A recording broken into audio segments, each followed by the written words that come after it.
I'm Kendall Brettig. Merry Christmas from the team at FIVEAA Extra's 6 locations open across the festive season. FIVEAAextra.com. The federal government won't fight to keep the man accused of plotting a terrorist attack on the MCG behind bars. Abdul Nasser Ben Breek is due to be released on Saturday after plotting to blow up the G on Grand Final Day in 2005. The Australian Strategic Policy Institute has slammed the move, saying it's highly unlikely he's been reformed.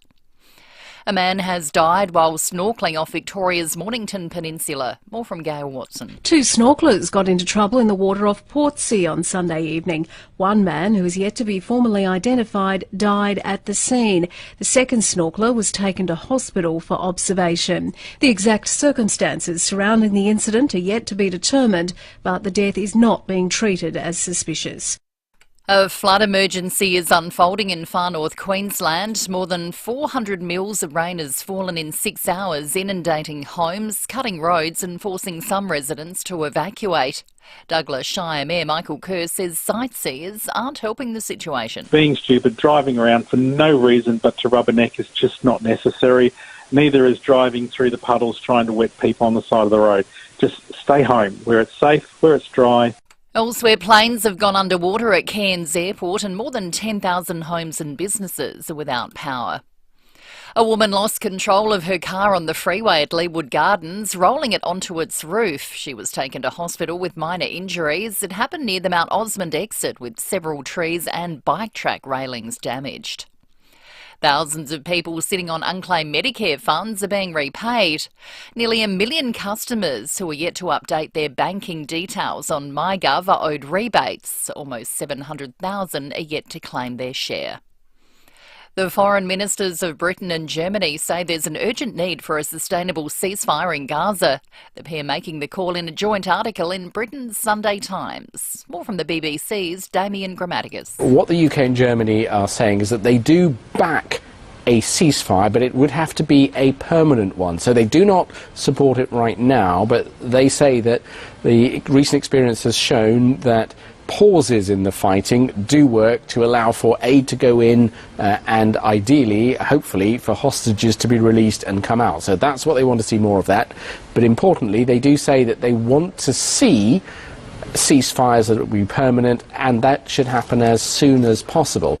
2 more men have come forward accusing former broadcaster Alan Jones of inappropriate conduct. Jones strongly denies all allegations and no charges have been laid. And an $80 million virtual ABBA concert could be heading to Melbourne. The Victorian government said to be in advanced conversations with the production company for the 3D virtual concert ABBA Voyage. The show comes with a hefty price tag, though, because it needs its own purpose-built auditorium. Now turning to FIVEAA Sport. Gliderall Garage Doors, adding strength, safety and style to South Australian homes for over 40 years. Gliderall.com.au. Here's Jace Kemp. Thank you, Kendall. Let's start with cricket, and Nathan Lyon has reflected on his career after taking his 500 Test wicket against Pakistan. The spinner helped Australia seal a 360-run win in Perth, Lyon finishing with figures of 2 for 14. It's been a journey, that's for sure, but I think I was probably 40-odd Test matches into my Test career before I felt like I belonged at Test cricket and I knew how to perform at that level, that's for sure. In the A-League, an equalising goal from Melbourne City in the 92nd minute has blocked Central Coast from collecting 3 points. Drives it in low, Lafani! Alessandro Lafani with his first ever A-League goal. That audio thanks to 10. In the English Premier League, Liverpool missed out on reclaiming top spot after being held to a 0-0 draw by Manchester United. Arsenal currently sits top after defeating Brighton 2-0. While finally in the NFL, the Lions have smashed the Broncos 42-17. And that's the FIVEAA Sport. Now the FIVEAA forecast. For 20% off selected outdoor decor this Christmas, visit the outdoor scene, Wilton Avenue, Somerton Park. A shower or two and 28, partly cloudy tomorrow 21, cloud clearing on Wednesday 22 and sunny for Thursday 24. At the moment 24. More news as it happens on FIVEAA. Hey Strikers fans, Matt Short here. We're back at the Adelaide Oval tomorrow night. Get down and support the team as we take on the Sydney Thunder from 6:45pm. It's the best night out with family and friends at the best cricket ground in the world. Get your tickets at adelaidestrikers.com.au. Starting from just $29 for adults and $5 for kids. Adelaide Strikers, our city, our team. Hi, Bronte Manuel from Toop and Toop.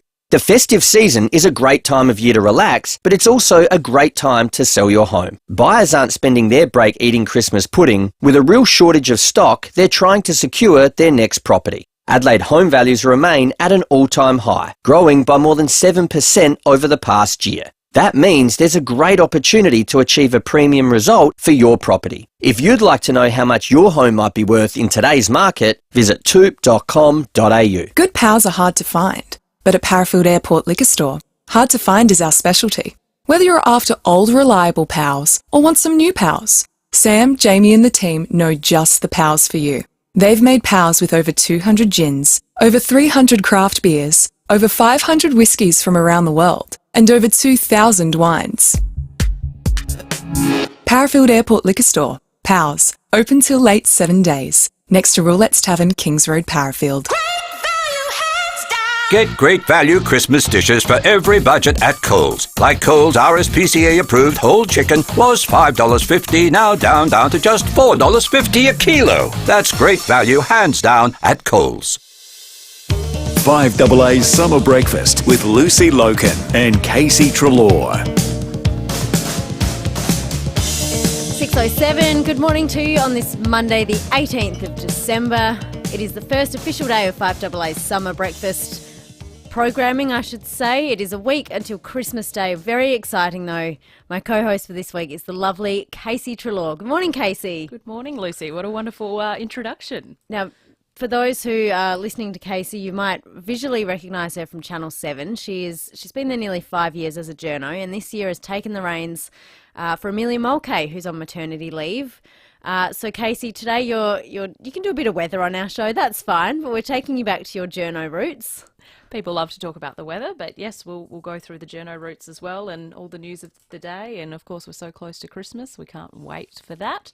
But yeah, wonderful to join the team for a week. Can't wait to sink my teeth in. No, it'll be good. It'll be fun. It is, like we said, very close to Christmas. So we want to chat all things Christmas with you this morning, all things summer, as well as keep you across whatever's happening in and around Adelaide. We will cross to the airport very, very shortly, given it is the first official day of school holidays. But coming up on the show this morning, we'll head over to the US. We're chatting with the Shadow Attorney General Josh Teague after 7 a.m, talking harsher penalties for those who commit crimes.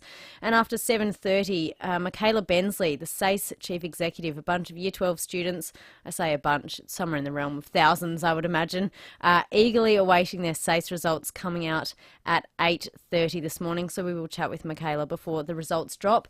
But we will head straight to the airport. Jasmine Turlings is there for 7 News. Morning to you, Jazz. Morning, Lucy. Morning, Casey. Congratulations on your debut. Thank you, Jazzy. Look, yeah, guys, it is running pretty smoothly here at the terminal at the moment, but we have seen already a few cancellations again this morning. A couple of those are, though, to and from Cairns, which is to be expected because the airport there remains indefinitely closed due to flooding. But it does actually follow a weekend of travel chaos in Adelaide. We had more than a dozen flights cancelled at the weekend. Jetstar and Virgin told us yesterday that that was due to crew shortages, and again, that's severe weather on the east coast. But the timing really isn't ideal. We're ramping up here for the busiest week of Christmas travel since COVID-19. So Friday alone, we're expecting 30,000 travellers through the terminal, and we are expected to see that right across the country as well, guys. Jazzy, there was, over the weekend you have been following this story. There's been some travellers, as you say, it's a pretty awkward time of year. We're coming up to Christmas. People are trying to get home to see their families. Are people missing their flights? Are people unable to get home? Yeah, that's the other thing as well. It's not only cancellations, but it's delays as well that are significantly impacting people. We spoke to two travellers this morning that had their connecting flight delayed by several hours, which meant they missed their international flight. And obviously that's an incredibly stressful period, and there's not much that they can do about it. They're speaking to the airline about, what their opportunities are for a refund, but they may not be able to travel again for another day. Jazzy, how's it looking? 6 a.m. usually is peak security line length. I know you said it's flowing really well, but obviously given school holidays, the volume of people there would have grown already this morning, but not too bad? Yeah, for sure. I would say it is flowing pretty smoothly at the moment. It is as busy as you would expect it to be at 6 a.m. on a Monday morning. But no, at the moment, there's no ridiculous lines that we can sometimes see in the terminal. Wonderful. Thank you. Jasmine Turling's there for 7 News, already up and about down at Adelaide Airport. If you are flying somewhere today or expecting to pick someone up this morning, 8223 0000. Would love to have a chat with you this morning, or you can text in on the Duttons text line 0448 08 1395. Just a reminder as well that just for jumping on air with us, with Casey and I, all of this week, you go in the running to win a 2-night stay at Mount Lofty House. We gave away that prize last Friday. We're doing it again this week, which is really exciting. So fantastic. Give us a ring, 8223 0000, about whatever you like at all this morning. Now, Casey, you and I were chatting about how hot it was out in the office. It's quite a balmy morning. I couldn't believe it driving down from the hills. I stepped outside and, man, it's singlet weather, it's T-shirt weather. And, yeah, our low this morning, our low was only 23.9 degrees. I mean, that's just baffling. But it is summertime. We've got another warm day on the way. Understand a bit of a cool change. But, yeah, certainly T-shirt weather here this morning. So if you had a restless night, the coldest it was 23.9 about 15 minutes ago. So no wonder if you were tossing and turning a bit like I was. But please get in touch. You can as well jump on the Foodland Supermarkets Facebook live stream. It is 12 minutes after 6 o'clock. We'll get to some news headlines after this. It's Christmas time at Derringer's with Yamaha's premium range of acoustic and electric guitars, digital pianos, acoustic and electronic drums. Christmas packs now available. Give the gift of music this Christmas with Yamaha and Derringer's. Ho, ho, ho. The perfect time to get your evaporative air conditioner serviced is now. Give Ken a call. We clean the filter pads, check the water levels, and make sure your evaporative air conditioner is ready for those hot summer days. Ken Hall Plumbers, 8364 5855. At Foodland, Smith's Crinkle Chips, 130 to 175 grams. Half price, just $2.40. Great savings live here. Till December 19th while stocks last.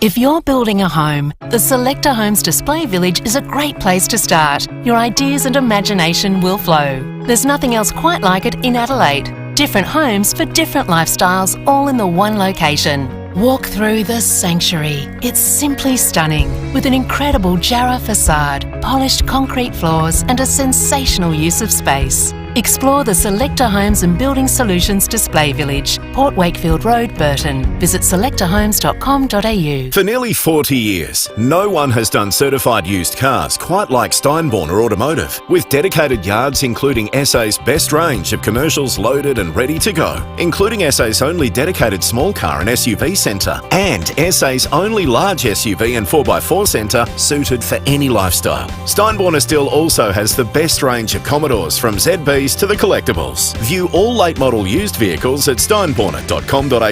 Steinborner Automotive. It's well worth a trip. 5AA Breakfast is streaming live right now. To watch, simply head to 5AA on Facebook or YouTube. 5AA Summer Breakfast with Lucy Lokan and Casey Treloar. A beautiful summer morning out there. I remember this time last week with David and Casey, you would have been all over the weather last week. It was just horrendous. It was horrendous. And I remember listening into the show last week as well, those callers and what they were dealing with. I mean, we were up in the hills and the rain was relentless, the damage it was causing. It's amazing what a week can do, and now it's finally starting to feel a bit more like summer, especially this morning. We're looking out, it is absolutely gorgeous. It's already in the mid-20 degrees. It's going to be a lovely morning, at least a lovely start to the day. It is 6:15. We'd love to hear from you this morning. Jump on the Foodland Supermarkets live stream. You can see Brookie has put up our beautiful sunrise. I was about to say sunset. My brain still hasn't clicked in for this Monday morning. But please, as usual, if you've had a lovely sunrise where you are, would love to see it. 0448 08 1395. But we've got some news headlines, Casey. Yeah, so federal police have been working with international partners to dismantle drug syndicates spanning across 34 countries, and they've prevented up to 49 million tonnes of illicit drugs reaching Australian shores. Billions of dollars worth of methamphetamine, cocaine and heroin have been seized in the past financial year. To local news, private e-scooters may soon be allowed on our roads and footpaths. The state government is expected to draft legislation after a survey showed 87% of respondents supported the move. I've never been on an e-scooter. I have dabbled. It's pretty daunting the first time, I must admit. The balance is a bit awkward. I remember a friend tried to encourage me. They're like, "Oh, you should come on and we should do the scooter together." I said, "I don't think that's allowed. I'll try and battle it out on my own." But it is a cool way to get around. And yeah, if you want that convenience just a couple of streets away, don't want to catch an Uber. Pricing's a little bit similar, so I'm not sure if it's worth the money, but it just scares me. I have sailed off the Intercontinental, no issues at all, but I will not jump on an e-scooter. No, they're pretty convenient, I must admit, and certainly, through 7 News we've been following this story for quite some time, and there are a lot of people that have these private e-scooters and they haven't had the opportunity. It's been illegal to take them around the streets, so I think this is a great move. Now, there are fresh reminders to not buy pets as gifts this Christmas. Animal welfare advocates warn taking care of an animal is a long-term commitment people may not be ready for. Now, the RSPCA's Dr. Sarah Zetto says gifting an animal can be an irresponsible move. The prospective owner should make the decision for themselves about whether they can meet the animal's needs and whether they're a good fit for the person's existing lifestyle. So considering things like the size of their living accommodation, what other animals they have, other commitments. Yeah, certainly. A friend of mine actually got a puppy as a Christmas present, but it was well discussed between partner and the between the two of them. So as long as you're both on the same page, it can work. But yeah, certainly not great if you're not on the same page and you're not ready for that responsibility. I think bunnies are a common buy as a gift and then they get sent back, because I think rabbits are quite cheap. If you rescue from the AWL or the RSPCA, you can get a rabbit for something like $30 or $50. Seems affordable in the short term, doesn't it? Seems very affordable until the child realises they don't want a rabbit. Comes with chores and cleaning up and all of that sort of thing too. Absolutely. Now, Labor has lost its lead among voters for the first time since taking power. Polling in the Financial Review puts the coalition 8 points ahead of Labor on primaries, but Prime Minister Anthony Albanese is ahead of Peter Dutton as preferred Prime Minister. Up in far north Queensland, residents up there in the grips of a major flooding event as a result of ex-tropical cyclone Jasper. Major flooding is right now impacting the Cairns area and Barron River catchment areas. Emergency services say the rain event is exceeding the 1977 flood levels. Cairns Airport has closed and a number of roads into Cairns have been cut. Not a great time of year given it's Christmas time in the lead up to.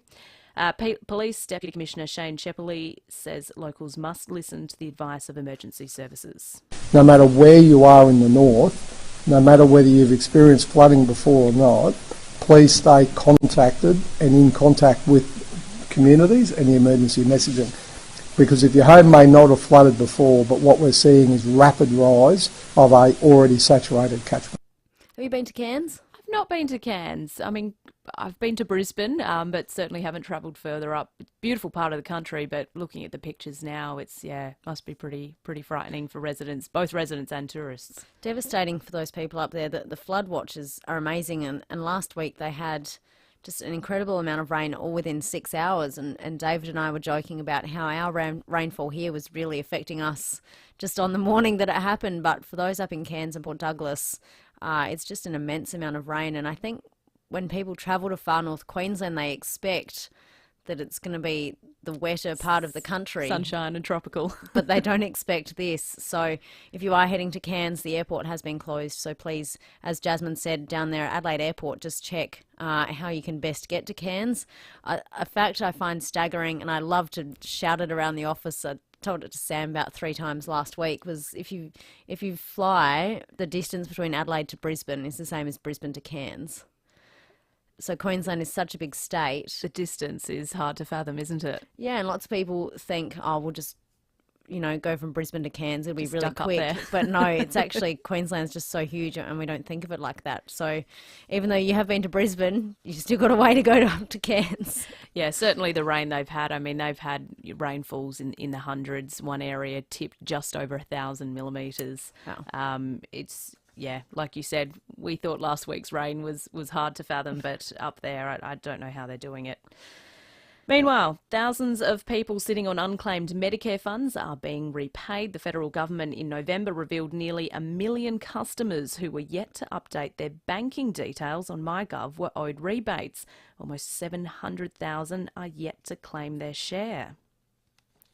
An $80 million virtual ABBA concert could be coming to Melbourne. I've seen the pictures for this. It looks pretty incredible. The Age reports the Victorian government is in advanced conversations with the production company for the 3D virtual concert called ABBA Voyage.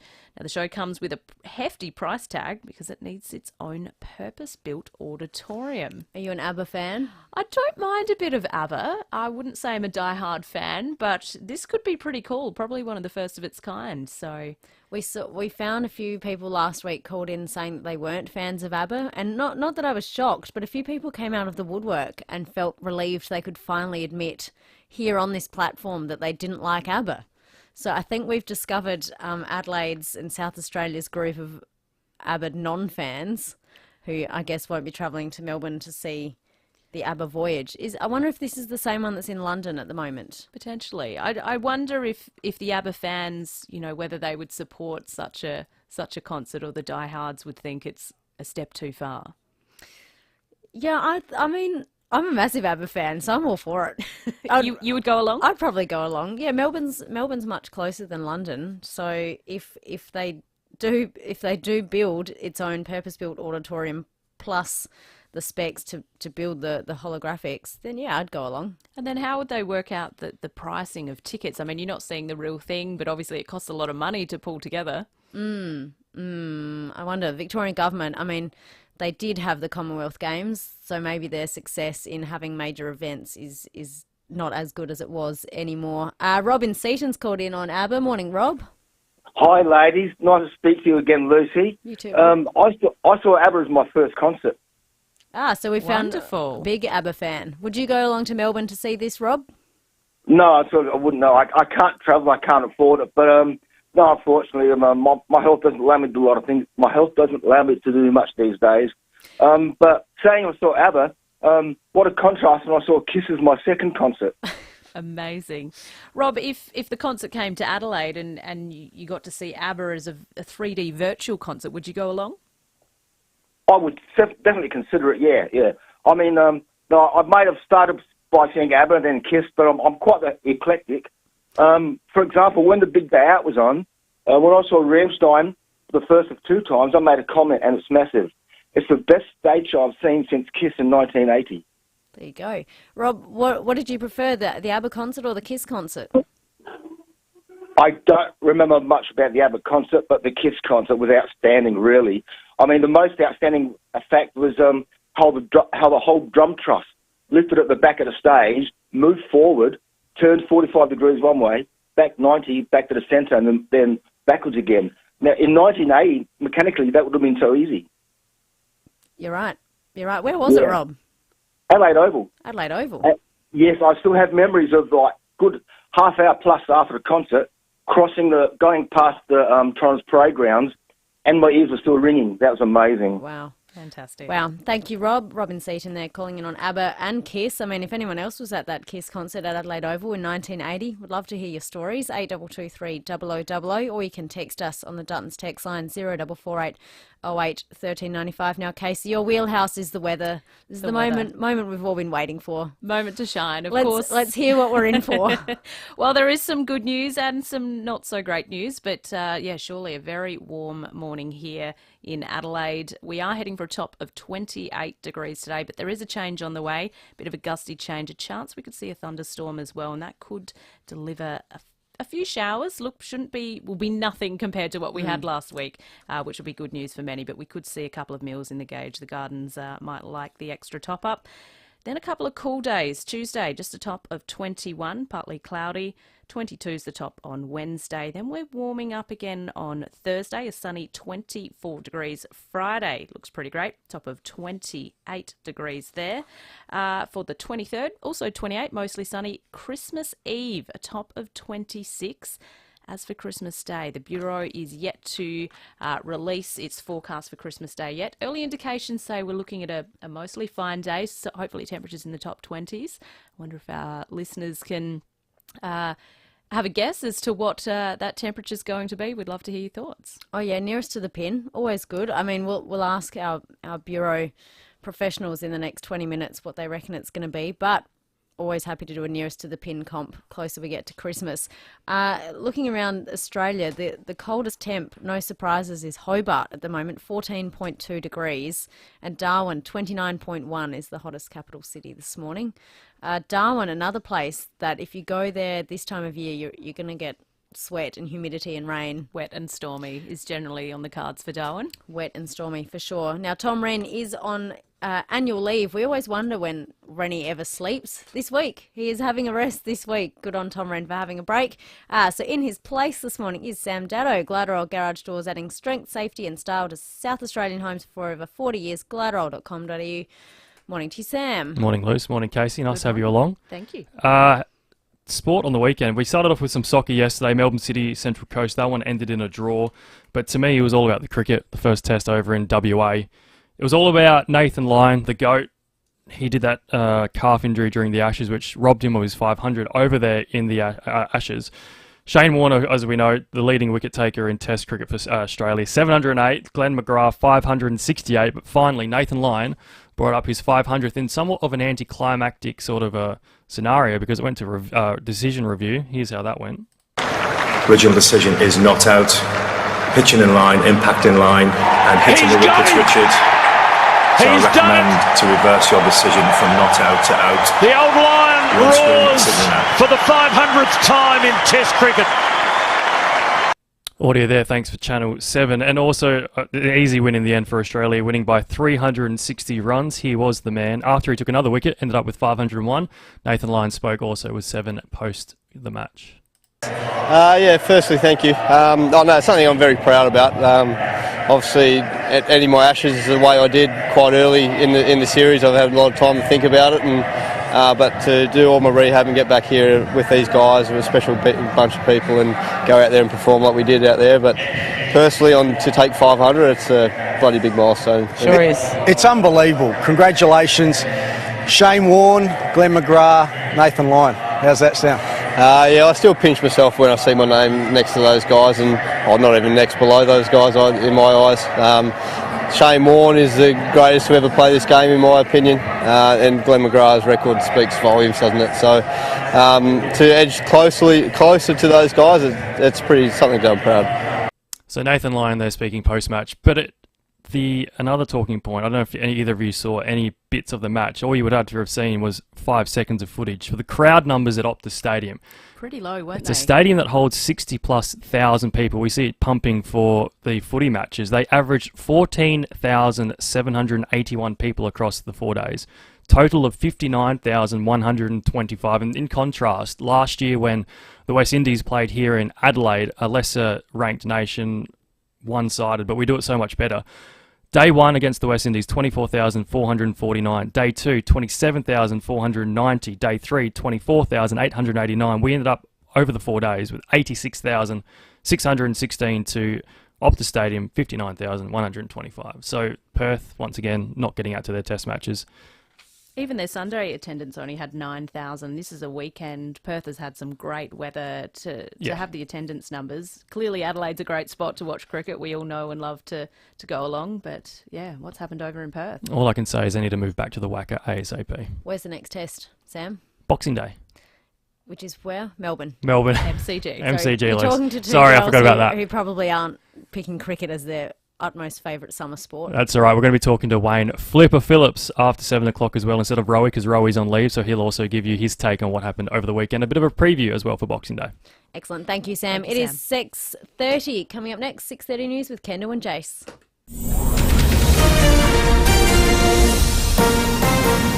This is Adelaide's 5AA. A shower or two and 28 with the 6:30 news. I'm Kendall Brettig. Holidaying down south, Physio Extra Victor Harbour is open across the break. Merry Christmas. PhysioExtra.com. Questions are being asked about why the federal government isn't fighting to keep terrorist Abdul Nasser Ben Brika locked up. Ben Brika plotted to blow up the MCG on Grand Final Day in 2005. He's set to be freed when a detention order expires on the 23rd of this month. The federal government claims he's not a significant enough danger to warrant extending the order. A man's died while snorkelling on Victoria's Mornington Peninsula. Emergency crews were called to Portsea last night after reports 2 snorkelers had got into trouble. One died at the scene, the other was taken to hospital for observation. The death is not being treated as suspicious. Residents in far north Queensland are being inundated with water on the back of ex-tropical cyclone Jasper. Flood warnings are current from Cairns to Cooktown. More than 400 mils of rain has fallen in 6 hours, cutting off roads and forcing evacuations. Locals have been out assessing the damage. I think our street's just a little bit underwater. That is just crazy. No bridge there. That is the highway, man. The cyclone is gone, but look at our back now. While parts of Argentina are being lashed by a deadly storm in which 13 people have died, torrential rain and wind have hit the country's capital, causing widespread damage. Clean-up efforts are underway. A funeral has been held for one of 3 hostages killed by Israeli soldiers in Gaza. More from Brett McLeod. An Israeli flag was draped over the coffin of Alon Shamriz as mourners wailed over their loved one who survived 70 days in captivity, only to be killed at the moment of freedom.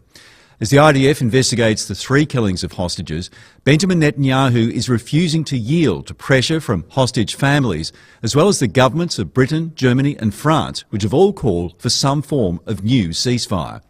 An Israeli military has released vision of what it says is a Hamas-built tunnel more than 4 kilometres long and wide enough to drive a car through, close to the northern border with Israel.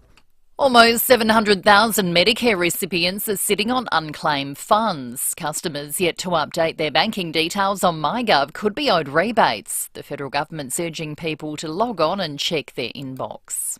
And Year 12 results come out this morning. They'll be available online from 8:30. Chief Executive of the SACE board, Michaela Bensley, says more students participated in SACE than ever before. More than 15,560 students completed their South Australian Certificate of Education this year, which is up 7% from last year.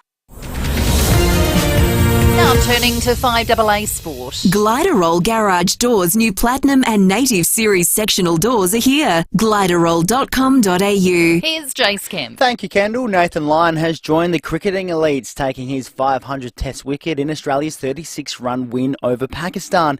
The visitors were all out for just 89 runs. The spin bowler says it's a dream come true to reach the heights of Shane Warne and Glenn McGrath. From a young kid growing up in the country, New South Wales, 500 wickets is a bloody long way away, so a lot of hard work, but something I'm very, very proud about. To do it here and contribute to a pretty impressive team win, it makes things a lot better. To footy, a new Port Adelaide recruit, Asava Radagalia, is looking forward to playing alongside teammate Alir. Radagalia is hoping the pair can become one of the league's best defensive duos. He's someone that I've always looked forward to playing with. I've always watched him from afar and taken some tips out of his game for my own game as well. So once he gets out on the track, I'm pretty excited to start training with him. That audio thanks to Seven. In the English Premier League, Arsenal is top of the EPL ladder after a 2-0 win over Brighton, while Liverpool and Manchester United drew 1-1. And finally, Steph Curry has broken another record, becoming the first NBA player to make 3,500 three-pointers. Pretty impressive. And that's the 5AA Sport. Now the 5AA forecast. For 20% off selected outdoor decor this Christmas, visit the Outdoor Scene, Wilton Avenue, Somerton Park. A shower or two and 28, partly cloudy tomorrow, 21, cloud clearing on Wednesday, 22, and sunny for Thursday, 24. At the moment, 24. More news as it happens on 5AA. 5AA's Summer Breakfast with Lucy Lokan and Casey Treloar. 6:35. Good morning to you on this Monday, the 18th of December. You just heard Kendall say it's 24.2 degrees. Very, very mild morning out there, Casey, but very balmy. Lovely to look out over Hindmarsh Square and not see fog or dark clouds. Or lightning or thunder. I hear you're not the greatest fan of the summer storms, Lucy. No, I nearly had several conniptions in here the other day, and Sam insisted we leave the blinds up to see what was going on. I must say, with a view like this over the hills here, that would have been pretty specky to see the storm front come through. From my perspective, I mean, I sort of love watching the storms, and maybe that comes through with filling in as a bit of a weather reporter at the moment for Channel 7, just filling in for Amelia Mulcahy for 12 months while she's had baby number 2 and doing well. So yeah, no, it's been great stepping in her chair. They're obviously big shoes to fill, but it's been a great journey so far. Well, tell us a bit about you. For those who don't watch Channel 7, that's fair enough, each to his or her own, but we see you a couple of times a day during the weather. But give us a bit of your background. Well, many sort of might know, I guess before I started at Channel 7, I was in the media a bit, come back around in the dairy industry, and sadly we did have to say goodbye to the family farm a bit over 5 years ago.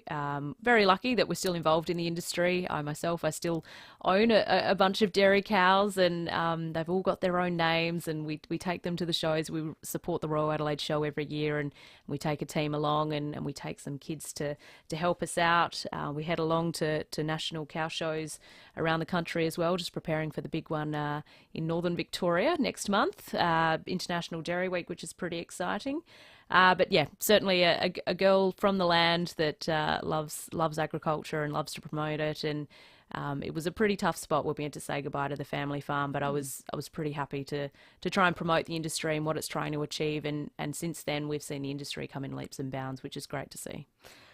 Based on the Fleurieu was your family farm? Yeah, originally grew up in Meningie, a little country town for those who might know, off the lower lakes, off Lake Albert, down near the Coorong. So we had a big dairy farm down there, and when I was in primary school, we moved to Victor Harbour, and down on the Fleurieu there, great spot to be. Parents still live down there, love going down and visiting each weekend, and it's a great holiday spot, which is awesome. You mentioned that yesterday you had one side of your family's Christmas. Yesterday was that the Victor Harbour side? That was the Victor Harbour side. Mum and Dad, all the siblings and the partners. So 9 of us all crammed into our house in the hills, which was fantastic. And I think we're starting to see more of that, not just everyone trying to cram everything in on Christmas Day. You want to spend a whole day with family, and it was really great. We had family members turn up at 11 o'clock in the morning. They didn't leave till 6 o'clock at night. We didn't eat breakfast or dinner because we just ate so much food during the day, which was so awesome. But yeah, it was great to have the family over then. And that's nice as well, because you had the perfect prep for your first time ever doing breakfast radio. You just had a big day beforehand to not think about it. Absolutely. I mean, there were a lot of questions asked and family members trying to give tips. I mean, none of them have a background in media whatsoever. Certainly, Mum and Dad have been long-time listeners of Talkback Radio, so, they tried to give me some pointers and things like that. But yeah, no, it was so great to have them all over yesterday, and so it's Christmas time is just great, just the excuse to catch up with family and have a bit of fun with a Kris Kringle and some funny presents as well. So yeah, it was great. Well, good morning to the Treloars. If you're all listening, if you've woken from your food comas from your pre-Christmas get-together, I think you're right though. People are trying to do too much on Christmas weekend, and Christmas Day this year is next Monday, so you can all start your Christmas shopping like I will need to do straight after today's show. You haven't started your Christmas shopping yet, Lucy? No, I haven't, and I only seriously thought about it on the weekend. And I thought about it, and I've got my presents nailed to a T. So if you're in my immediate family, listen out. You're getting a voucher from somewhere. Hey, vouchers are great too, as long as you know when the expiry dates are and how to use them. They're a great option too. That's right. Well, coming up later in today's show, we are chatting with Andrew White from Rundle Mall, so they will have extended trading hours this week. We mentioned on Friday the Adelaide Central Market will kick in their extended hours from Friday, but Rundle Malls will kick in very, very shortly, so we'll speak with Andrew after 8 o'clock. Before 8 o'clock, though, we're chatting with Michaela Bensley, the SACE Chief Executive. Year 12s around the state today are eagerly awaiting to find out what their ATAR scores are. If that is you, if you're a parent or a grandparent and you've had someone just finish year 12, 8223 0000. We'd love to hear from you this morning. Are you nervous? Are you stressed? Are you just glad it's all over? I mean, not everyone needs to know what their ATAR is. They're just happy to get through and do something else with their life. But that is happening in South Australia today. It is December the 18th, and we've touched on Christmas. We've been touching on birthdays all of last week because Sam and I had our birthdays, and we found a remarkable number of people who don't believe in putting up Christmas trees till after their birthdays in December. I am one of them. But today, Casey, you may not be aware, there is a whole stack of famous celebrities who have their birthday today. Happy birthday to them. Yes, here they all are. There's Christina Aguilera, the singer, Keith Richards of the Stones, Brad Pitt, Steven Spielberg, Katie Holmes, Billie Eilish, a singer for those who are not sure, Adelaide's own Sia. Where are we? Where's my list? There's honestly, it's about 6 who have their birthday today. From a list of hundreds. Steven Spielberg, probably the most impressive out of that list. Here's a bit of Brad Pitt from Ocean's 11, a movie I have actually seen. Don't touch your tie. Look at me. Okay, I ask you a question. You have to think of the answer. Where do you look? No good. You look down, they know you're lying. And up, they know you don't know the truth. Don't use 7 words when 4 will do. Don't shift your weight. Look always at your mark, but don't stare. Be specific, but not memorable. Be funny, but don't make him laugh. He's got to like you and then forget you the moment you've left his sight. I can't believe... Have a guess how old Brad Pitt is, Casey. Brad Pitt. Today. I mean, he'd have to be between 40 and 50. I'm going to say 48. Oh, you're very wrong. I'm sorry. Oh, wow. He turned 60 today. My goodness. Brad Pitt. Oh, way off. I was way off. 60 today. Keith Richards. Happy birthday to you, Keith Richards. How do you reckon Keith Richards turns today? I feel like I'm going to be too scared to guess now. No, you'll be right. You know the Stones. Older than Brad Pitt, I'll guess that. Definitely older than Brad Pitt. Keith Richards turns 80 today. Fantastic. The Stones are in remarkably good nick, the ones who are still with us, of course. 80. A couple of significant birthdays there. I wonder how old Steven Spielberg is. Where did my list go? Steven Spielberg, I think, is one of those ones that you hear of and you think, oh yeah, I could list some of his films off the top of my head. I can't, and maybe that's because I have a poor movie knowledge. But he turns 77 today.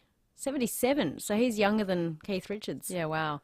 On that movie knowledge, I'm the same. If I was asked to sort of pluck out the name of a movie, I'm the same with names of songs. I struggle to do that. So when it comes to trivia nights or trivia days, I tend to fall flat. But no, I'll be honest, I can't name a Steven Spielberg film off the top of my head. Are you a pub quiz night goer? I'll admit I had a fair stint of it. I lived in Port Lincoln. That was sort of my first job out of university, and they had a great pub night scene over there. Wednesday night at Sharky's Bar, we'd get a team together, and it was just a great midweek excuse to catch up, have a beer, have a schnitzel. Yeah, they're a great scene. Are the pub quiz nights in Adelaide dead, do you reckon?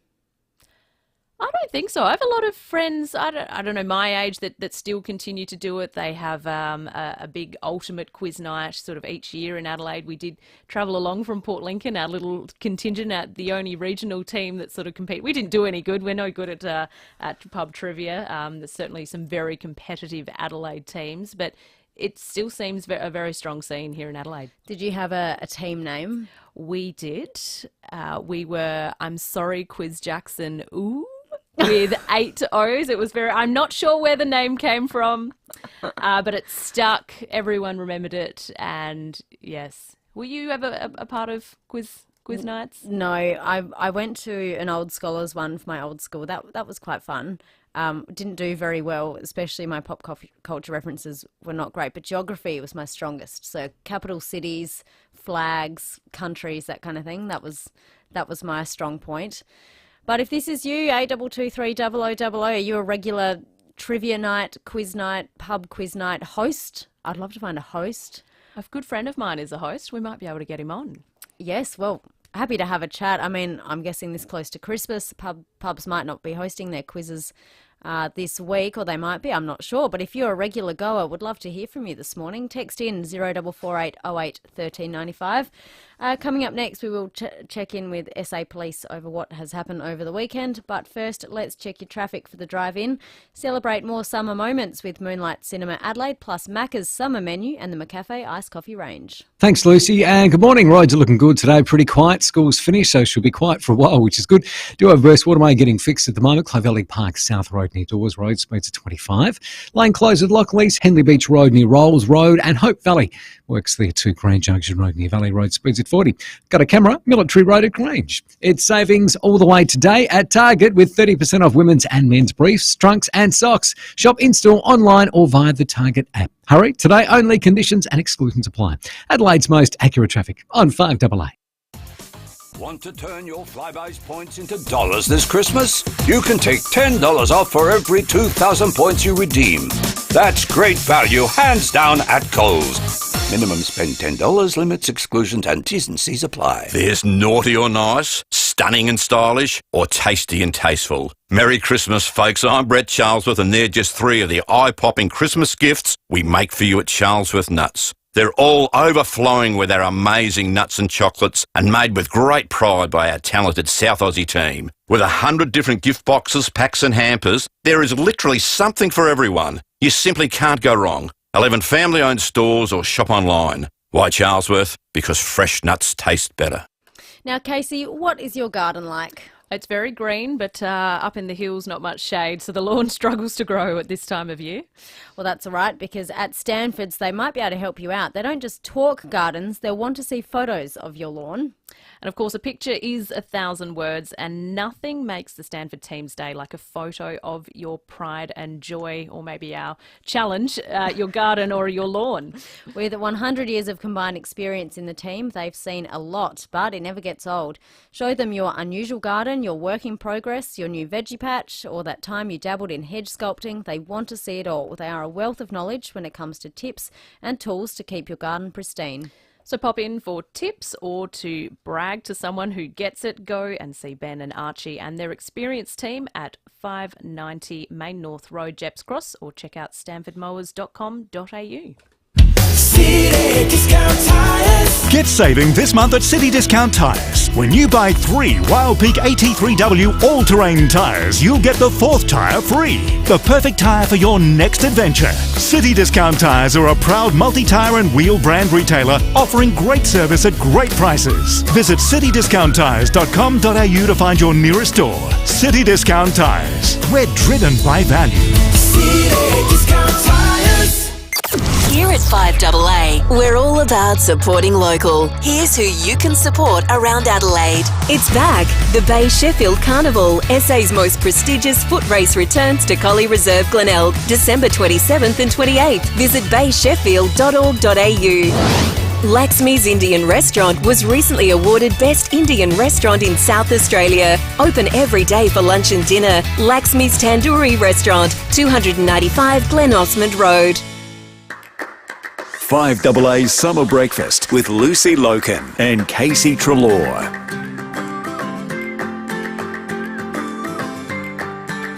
6:48 on this Monday, the 18th of December.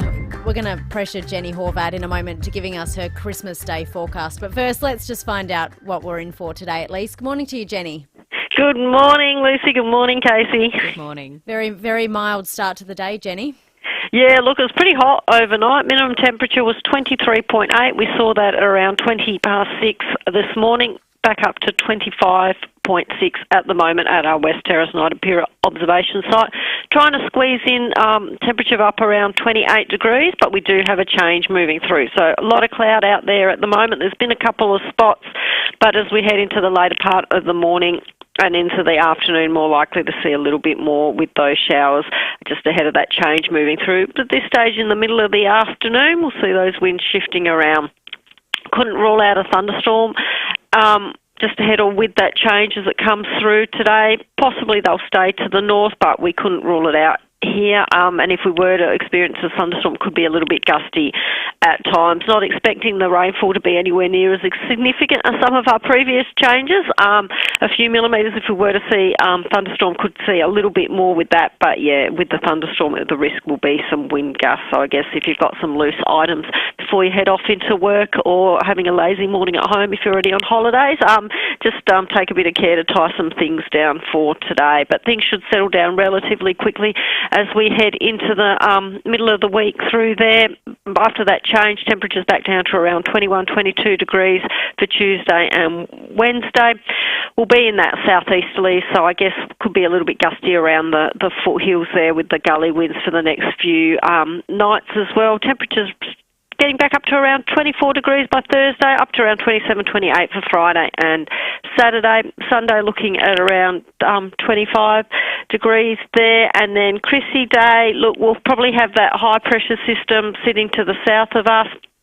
Official forecast will come out this afternoon, but we are maybe looking at a low to mid temperature and should be dry. With that southeasterly, could be a bit of a cloudy start for the hills, maybe a couple of spots, couldn't rule that out, but at this stage it is looking like a dry and mild day for Christmas for us. That sounds like a great present for many, Jenny.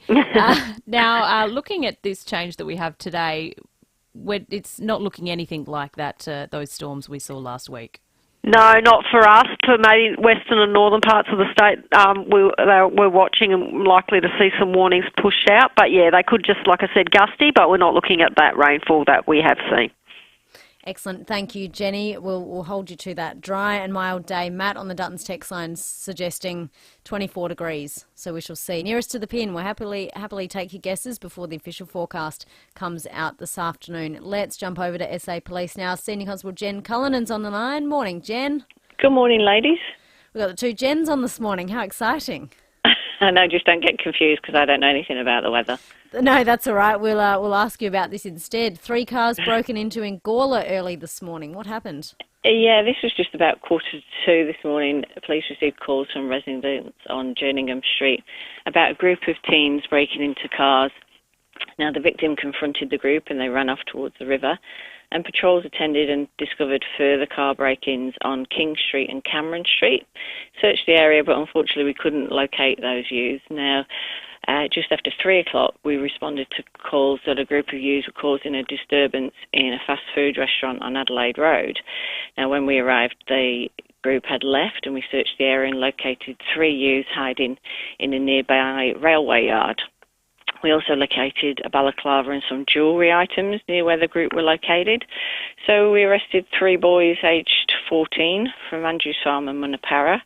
They've all been bailed to go to court in February, but we're trying to see if the incidents are linked and connected to those arrests there.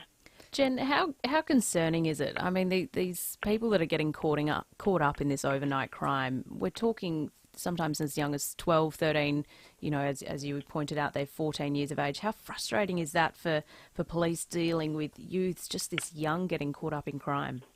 Yeah, it's hard to believe really that they're introduced into the fact that that's even acceptable at 12, 13, 14 years old. And how do you not know where your 14-year-old is? I mean, these kids aren't often reported as being missing in the middle of the night. So, I don't know how you can educate people into don't go stealing things when you're 14 years old.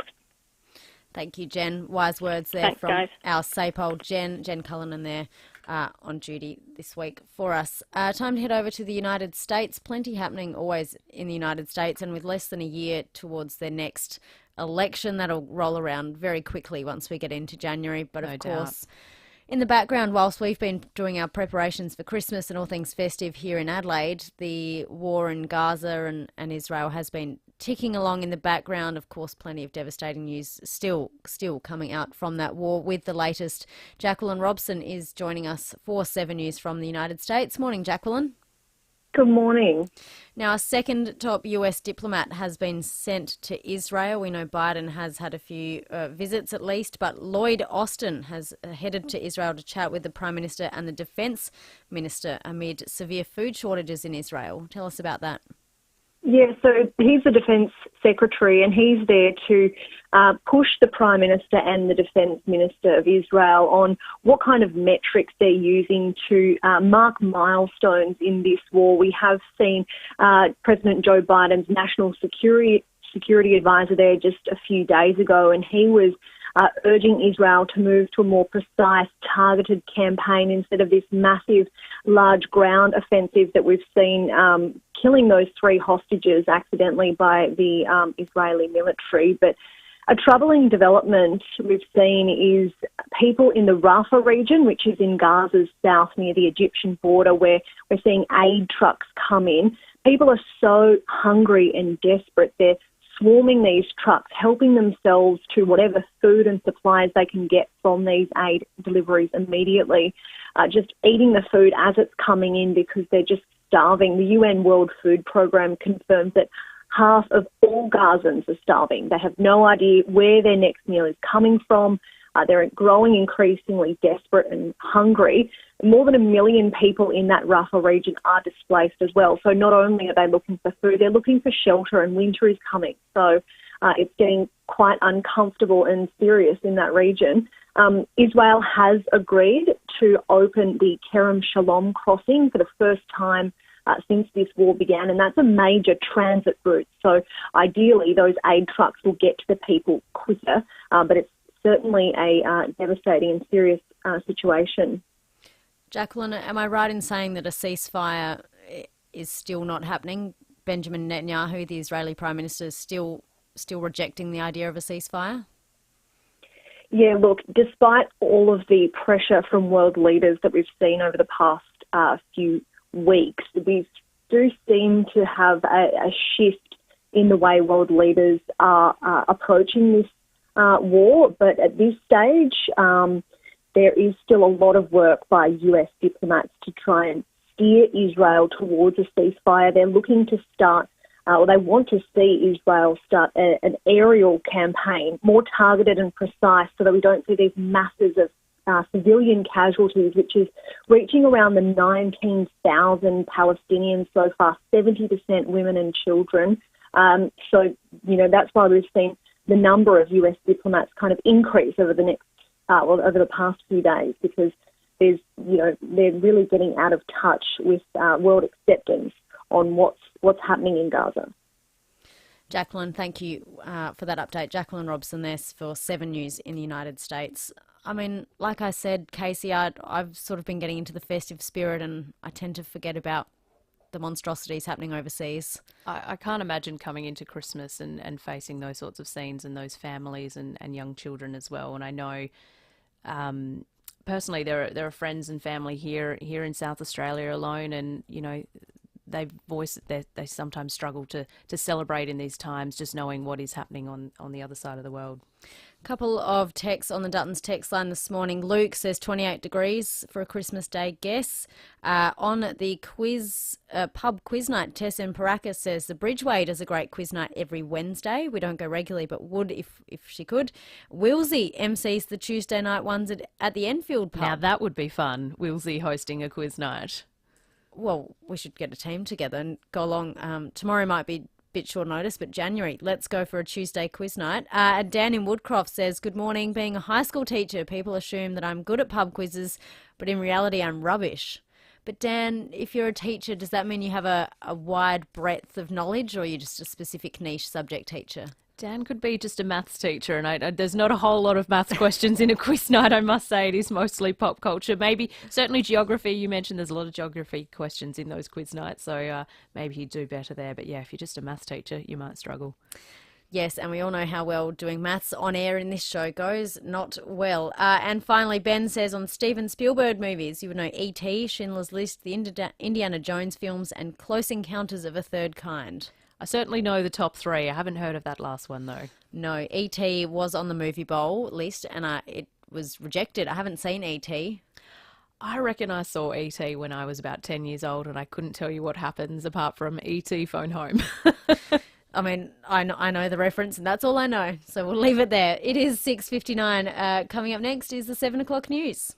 It's Christmas time at Derringer's with Yamaha's premium range of acoustic and electric guitars, digital pianos, acoustic and electronic drums. Christmas packs now available. Give the gift of music this Christmas with Yamaha and Derringer's. Ho, ho, ho. We love Christmas. Having the whole family over is fantastic. But if you're feeding a tribe, it can get a little pricey. So it's nice to know Drake's have dropped prices across a range of Christmas favourites to make Christmas more affordable. Drake's Supermarkets, ingredients for Christmas. You don't have to head south to taste your way around McLaren Vale. Just head north to your pals. Sam and Jamie from Parafield Airport Liquor Store know every drop on the shelf. They can guide you through the McLaren Vale region all under one roof. Whether you're a weekend sommelier or just know you like reds, talk wine with your pals and they'll introduce you to their best McLaren Vale pals. Parafield Airport Liquor Store. Pals, next to Roulette's Tavern, Kings Road, Parafield. 5AA Breakfast is streaming live right now. To watch, simply head to 5AA on Facebook or YouTube. Online, on DAB Digital Radio and on 1395 AM. Talking Adelaide. This is Adelaide's 5AA. A shower or two and 28 with the 7 o'clock news. I'm Kendall Brettig. Merry Christmas from the team at Physio Extra's 6 locations open across the festive season. PhysioExtra.com. Parts of far north Queensland are right now underwater, including runways at Cairns Airport. Towns are battling days of intense rain linked to ex-tropical cyclone Jasper. More from Richard French. Tropical cyclone Jasper has left a trail of flooding across far north Queensland, with Cairns Airport closed and houses inundated across the region. Frightening images of Queenslanders stranded on roofs and cattle floating down the Barron River has highlighted the life-threatening floods unfolding in the far north. Emergency services say the rain event is exceeding the 1977 flood levels. Power remains out across many regions in the far north, with locals advised to stay in their homes if it's safe to do so and avoid using the roads. Here in Adelaide, we've had a warm night with the overnight low 23.8 degrees. But Jenny Horvat from the Bureau says a cool change is on the way. A lot of cloud out there at the moment. There's been a couple of spots, but as we head into the later part of the morning and into the afternoon, more likely to see a little bit more with those showers just ahead of that change moving through. But at this stage in the middle of the afternoon, we'll see those winds shifting around. A man has died while snorkelling off Portsea on Victoria's Mornington Peninsula. 2 snorkelers got into trouble in the water just after 8 last night, with one dying at the scene. The other was taken to hospital for observation. Labor has lost its lead among voters for the first time since taking power. Polling puts the coalition 8 points ahead of Labor on primaries, but Prime Minister Anthony Albanese is still ahead of Peter Dutton as preferred Prime Minister. New data shows the national road tolls at its highest in more than 5 years. More than 1,200 Australians have lost their lives on the country's roads in the past year. The Australian Automobile Association's calling on state and federal governments to release the data on the most dangerous areas so further crashes can be avoided. Managing Director Michael Bradley says the figures are alarming. It's been a year of tragedy for hundreds of Australian families who will this week be preparing for Christmas without a loved one. These numbers show that we need to change the way we manage road safety in 2024. While a woman was taken to hospital after rolling her car and taking out some trees on the freeway just past the Mount Osmond exit this morning, her injuries are said to be minor. Former US President Donald Trump has railed against migrant crossings at the US-Mexico border. More from US correspondent Jonathan Kersley. Donald Trump was speaking at a campaign event in New Hampshire when he said undocumented immigrants were poisoning the blood of the country. It prompted a swift response from the Anti-Defamation League, which called the language racist, xenophobic and despicable. Chris Christie, one of the former president's challengers for the Republican nomination for the presidency in 2024, accused Donald Trump of becoming crazier, saying it's time to send Donald Trump back to Mar-a-Lago permanently. And UN aid has entered Gaza directly from Israel for the first time since the October attacks by Hamas. Footage shows crowds boarding aid trucks racing to grab supplies due to the high level of hunger. Israeli PM Benjamin Netanyahu continues to reject calls for a ceasefire as pressure mounts from the UK, Germany and France. Now turning to 5AA Sport. Gliderall Garage Doors, adding strength, safety and style to South Australian homes for over 40 years. Gliderall.com.au. Here's Jace Kemp. Thank you, Kendall. Aussie skipper Pat Cummins has backed Nathan Lyon to play beyond his 40th birthday and joined Shane Warne in the 700-wicket club. Cummins thinks Lyon is capable of dethroning the king after taking his 500th wicket against Pakistan. I still think you've got, say, 40, 50 test matches. That's 4 or 5 years, 10 a year. Probably average, 4 a game? It's another couple hundred, 700. Australia's most popular team will return to Australian soil in February, Eddie Summerfield reports. The Matildas took Australia by storm in 2023. Now our women's football team returns to Melbourne for the first time since the World Cup. The Matildas to face Uzbekistan in the second leg playoff to determine who'll qualify for the Paris Olympics. The game to be held at Marvel Stadium on February 28. More than 50,000 fans turned out in the lead up to the World Cup when Australia beat France 1-0. It had been hoped to be played at the MCG, but the venue is unavailable due to Taylor Swift concerts. Tickets to go on sale from midday. In the EPL, Liverpool has conceded its place at the top of the Premier League ladder after a 0-0 draw against rivals Man United. Arsenal now sits top of the leaderboard after a 2-0 win over Brighton. And finally in the NFL, the Kansas City Chiefs currently lead the Patriots 27-10. And that's the 5AA Sport. Now checking 5AA traffic. For the biggest range of outdoor furniture indoors, visit the Outdoor Scene's new location, Wilton Avenue, Somerton Park. Good morning. Quiet as a mouse on the roads today. School's wrapped up. A lot of people on holidays and will be quiet for the next few weeks, which is good. Do have a lane closed. Look out for this morning at Lockleys, Henley Beach Road near Rolls Road. Sluggish for works at Dry Creek, Salisbury Highway near the Wingfield Interchange. Getting busy South Road at West Thepperton. No rest for the wicked though. Cameras still out. West Street, Ascot Park and Tapley's Road at Glenelg North. Holiday like a VIP with Flight Centre's first and business travel experts. Tailoring high-end holidays to suit your every need. Visit flightcentre.com.au to find out more. Adelaide's most accurate traffic on 5AA. For 20% off selected outdoor decor this Christmas, visit the Outdoor Scene, Wilton Avenue, Somerton Park. A shower or two and 28 today, partly cloudy tomorrow, 21, cloud clearing on Wednesday, 22 and sunny for Thursday, 24. At the moment, 26. More news as it happens on 5AA. Mate, this meat is so good. Where's it from? Thomas Farms. It's always good. Even the prawns? You must have gone to the markets. Nah, Thomas Farms have everything, from seafood, chicken, lamb, even award-winning Angus beef. They have it all, and it's very reasonably priced. Thomas Farms is owned by a South Australian farming family. They understand great food. Located at Castle Plaza, Colonnades, Cavan, West Lakes and now at Norwood Mall, The Parade. Mention this radio ad for an additional 10% off until December 31st. Thomas Farms. It's always good. 5AA's Summer Breakfast with Lucy Lokan and Casey Treloar. 7:07. Good morning to you. 18th of December. It's a beautiful morning outside, and I am joined this week with Casey Treloar. If you're just waking up, Casey is the wonderful Channel 7 weatherwoman, journalist, dairy farmer, royal show go-to girl. Whenever we're down there, we go to you because we love to chat with you. But Casey, welcome. That's a great summary of all things that I do. Thank you, Lucy.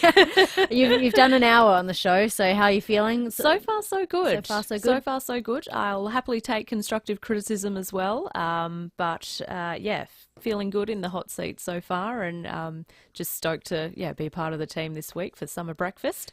But yes, as you say, beautiful day. Make the most of this warmth, though. There is a bit of a change on the way later today. Coming up on the show this morning after 7:30, Michaela Bensley, the SACE Chief Executive, ahead of the Year 12 results coming out later this morning. An ultimate Elvis tribute artist. Now, this will be fun. How do you judge the ultimate Elvis impersonator? This is a national competition, and we're speaking with one of the South Australian entrants. So I'm excited to hear from James Christelle after 7:30 this morning. And then after 8:30, we are heading over to Kangaroo Island to hear how their tourism has been going since the devastating KI bushfires, the Kelly Hill Conservation Park reopened over the weekend, so we'll chat with Alana Binns to see how those efforts are going. Now, also over the weekend, some statistics were released by the opposition, and we will get to our Shadow Attorney General Josh Teague momentarily, but I'd just like to set the scene as to why these stats came about.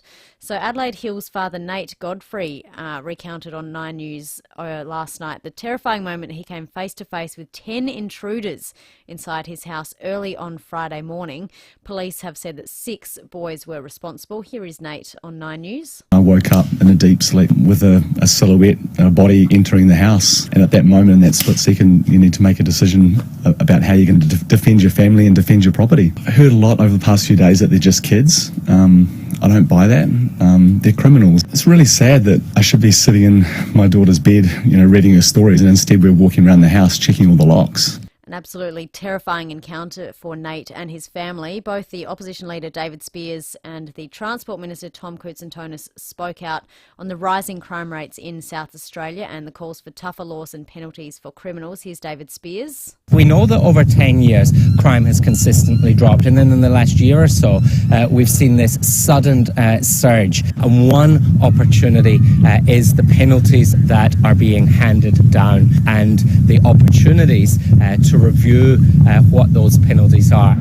And here's Tom Koutsantonis. We've been tough on this, and we'll continue to be tough on this. And if there's any changes that need to be made, I know that the Attorney General and the Police Minister will work day and night to make sure we can do this. To discuss how our South Australian crime crisis must be met with a review into our penalties is Josh Teague, Shadow Attorney General. Morning to you, Josh. Good morning, Lucy. Good morning, Casey, and to all of your listeners. Thank you for having me on your program this morning. No, thank you for joining us. We heard only 20 minutes ago from our SA Police Cross that another bunch of 14-year-olds have been arrested over car break-ins. Where do you start with youth crime? Well, disturbing news indeed overnight, and that adds to those truly horrendous events of not a week ago. And it's true to say that youth crime is a matter of serious concern.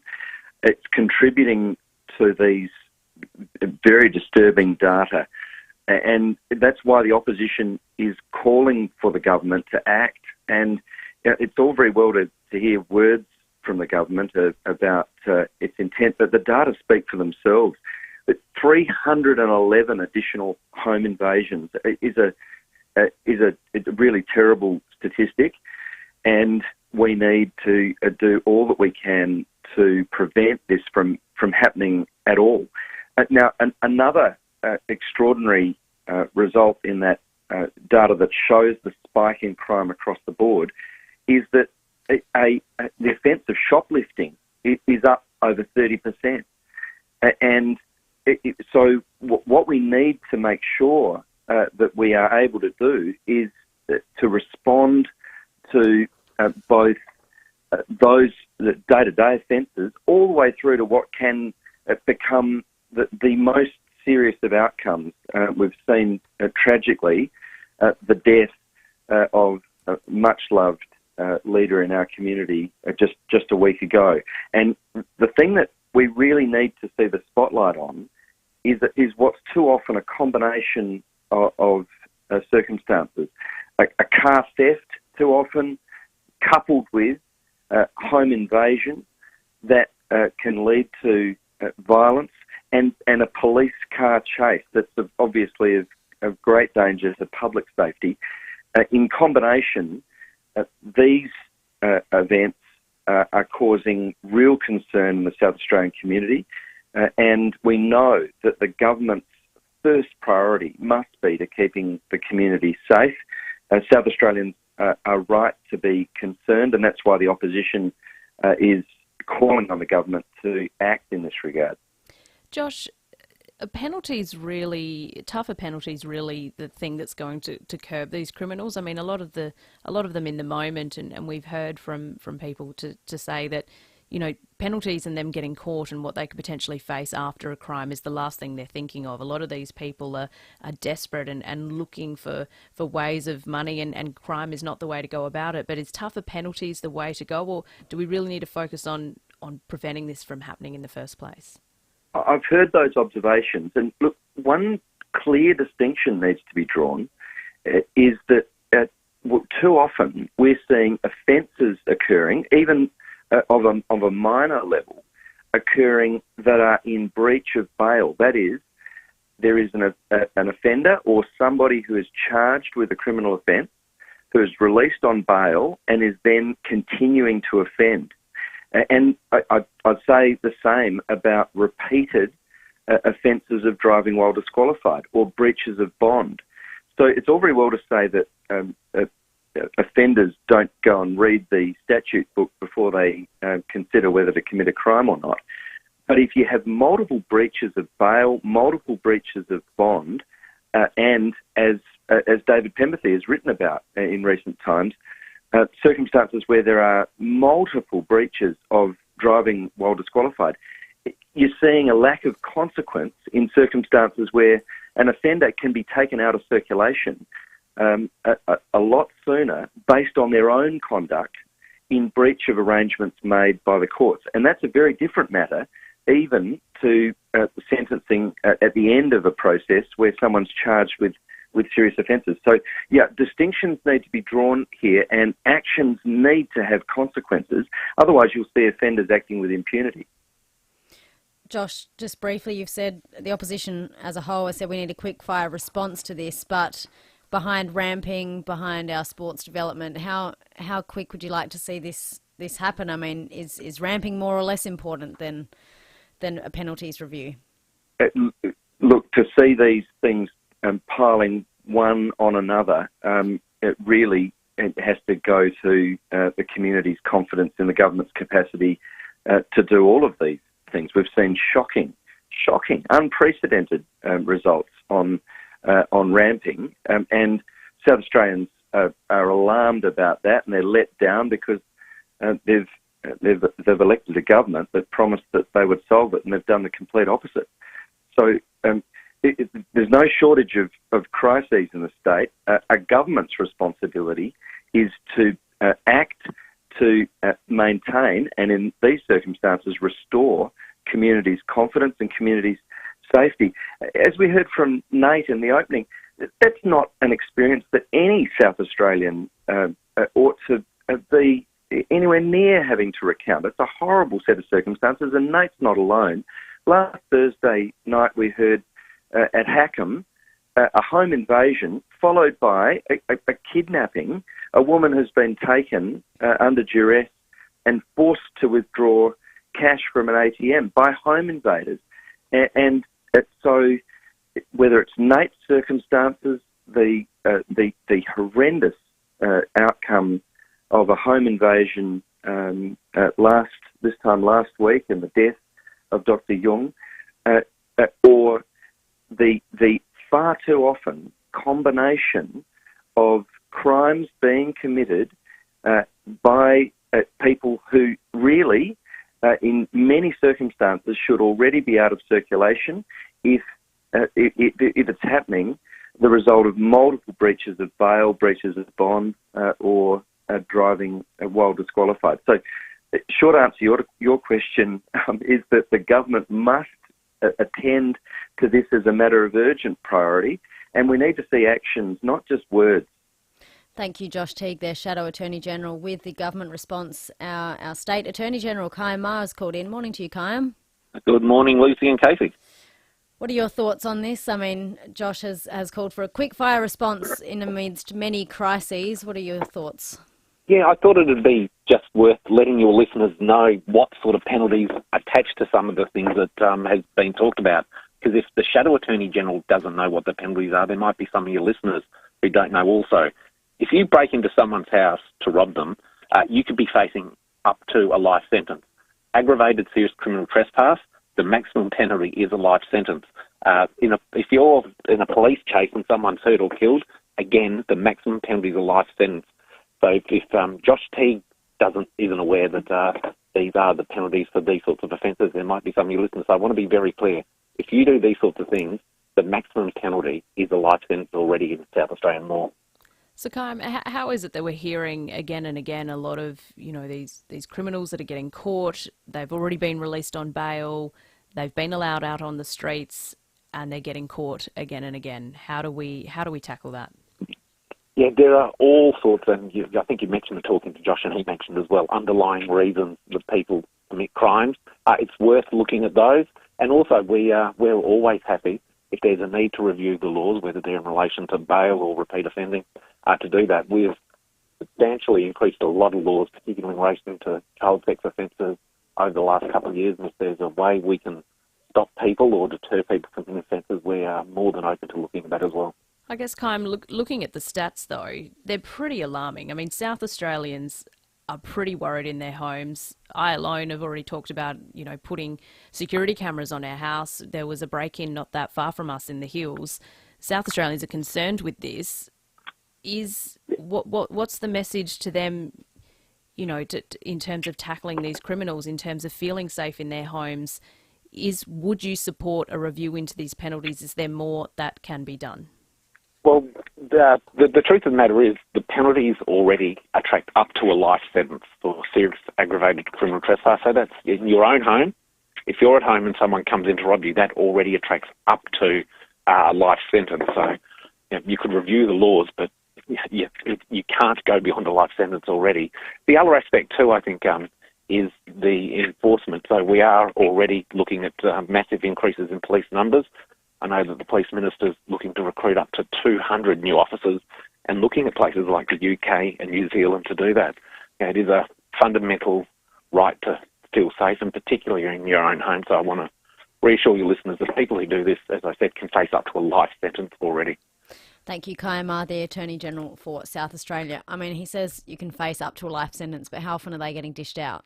That's the problem, and depending on what happens through the courts and how young these people are, as we keep hearing, a lot of these people that are going through the courts to do with these break-ins, to do with this crime, whether it's home break-ins, whether it's theft and robbery of businesses, a lot of them are so young and they're going through the youth courts, and of course different laws apply there. Someone on the text line says, good on the opposition on this crime issue. Government needs to do something serious now instead of concentrating on sport. They're ignoring the community feeling on this at their peril. Someone else says, I was driving on Grand Junction Road and two teenagers walked across the road without looking and started yelling at people driving past them in cars. As a woman, I found this quite intimidating. Something has to change. I was watering my garden and a car of teens yelled out swear words and sped off. How do we keep these kids accountable? Yeah, that's the question. Someone on the Foodland Supermarkets live stream also says, thank you, Catherine. How many criminals have been given a life sentence for these crimes? I haven't heard of a single person getting a life sentence for a home invasion, say in Crafers. We heard from the Attorney General, of course, that yes, they can face up to a life sentence, but going through the courts and following these stories, we don't hear of this happening. We keep hearing of bail being given, and certainly I haven't heard of a life sentence being dished out. Let's check your traffic for your drive-in. Celebrate more summer moments with Moonlight Cinema Adelaide, plus Macca's summer menu and the McCafe iced coffee range. Morning, Lucy. She is pretty quiet on the roads today. School holidays is on. A lot of people breaking for holidays last Friday, so the roads will be quiet for the next couple of weeks. Got a lane closed at Hope Valley at the moment. Grand Junction Road near Valley Road. Speeds are reduced for works at Lockley. Henley Beach Road near Rolls Road. Getting busy. Brighton Road, Brighton. And look out for a camera today. Anzac Highway at Ashford. Right now, Officeworks has free 2-hour delivery. If you're busy and need that perfect gift now, order online and get it even quicker this Christmas at Officeworks. Exclusions apply. See website for details. Adelaide's most accurate traffic on 5AA. With help from Flurio Milk Company and the Udder Way, cafes all over Adelaide have joined the fight to reduce plastic waste. Instead of single-use plastic bottles, they've introduced the Udder Way's reusable 18-litre kegs. In the initial week, they stand to eliminate 1,500 plastic bottles. Together with other cafes, supermarkets, schools, restaurants, hotels and workplaces, millions of single-use plastic bottles will be taken out of circulation. You gotta feel good about that. Visit fluriomilkco.com.au for more. Get great value Christmas dishes for every budget at Coles. Like Coles RSPCA approved whole chicken was $5.50, now down to just $4.50 a kilo. That's great value hands down at Coles. Now, polio may be all but eradicated in Australia, but its effects are not completely gone. Symptoms like weakness, joint pain and fatigue may still persist. If you suffered from polio as a child or it affected your parents, Polio SA would like to hear from you. Polio SA is a support group for post-polio syndrome. There is no cure, but there are recommended management strategies. The group can help you understand how polio can affect survivors later in life. These symptoms can be hard to diagnose. Even medical professionals may miss it. Polio SA is committed to making life for polio survivors as comfortable as possible. Find out more by speaking to a Polio SA community officer like Lauren, or go to poliosa.org.au. How easily could you save hundreds off your energy bills? That easy. Switch out your gas or electric hot water system for an energy-efficient heat pump with EcoVantage. Then sit back and save up to 70% on your water heating costs. And get it supplied and installed for as little as $0, thanks to government-facilitated subsidies. Yep, new hot water system from $0 that saves you hundreds. Pump your energy bills down with ecovantage.com.au. Rosanna Mangiarelli here from 7 News. Join me and Will Goodings for Adelaide's leading news hour, 7 News, tonight at 6 o'clock. 5AA Summer Breakfast with Lucy Lokan and Casey Treloar. 7:25 on this absolutely beautiful Adelaide summer morning. It's about 25 degrees already. It was mild overnight if you were tossing and turning. But to awaken you from your drowsiness, to wrap all things of the first cricket test, is a man who knows cricket like no other, and he joins the summer drive show from today from 4 o'clock, is Wayne Flipper Phillips. Morning to you, Flipper. Hi, Lucy. How you doing there, mate? All good. Yes, well, we're pretty good, thank you. Tell us about this Perth test. How much of it did you watch? Did you wish you were over there with the 9,000 others? It's a challenging one, isn't it? There's genuine support, but it's just it's weird. That stadium. I guess my days from the old WACA, and it was just a beautiful place to play. But yeah, it's a fair bit of concrete over there at the current the current setup that they've got. But most importantly, the pitch out in the middle. Well, the Aussies seem to have driven it very well, and then to wrap the game up as they did. I mean, to knock Pakistan over in that second innings for under 100 and just drive the game and drive the win. So it's a great start to the summer from the Australian perspective. Now, Wayne, Nathan Lyon being referred to as the GOAT. Take us through your thoughts on his play. Well, you earn that title, Casey, and that's important. The GOAT, the greatest of all time as far as an off spinner is concerned, and to get it done the way he's done it is just fantastic. A terrific part of the team. He's got the important role he's got is he leads the club, the team celebratory song at the end of the game. So it's his call where it's sung, when it's sung, and he would have sung it with a fair bit of enthusiasm, that's for sure, having the 500 draped around his neck as well. And his teammates and all those involved in the group would be just absolutely thrilled. He's such a popular player, and you know what? There's no reason why is he not going to be going on for a few more years yet. The GOAT, and he'll become even greater, the greater GOAT, the way he goes. Yeah, not a great tag, I suppose, but that's all right. The greater GOAT, we'll roll with it. But yeah, he can just, they throw it to him. They know what they're going to get, and he's an absolute ripper and a terrific fella. It's a wonderful story. He started on a lawnmower at the Adelaide Oval all those years ago. They needed someone to have a bowl in the net, so he did that. And now look at him now with over 500 Test match wickets. It's just incredible. Flipper, looking ahead, the next test is, of course, the Boxing Day test in Melbourne. What are your thoughts looking ahead of that?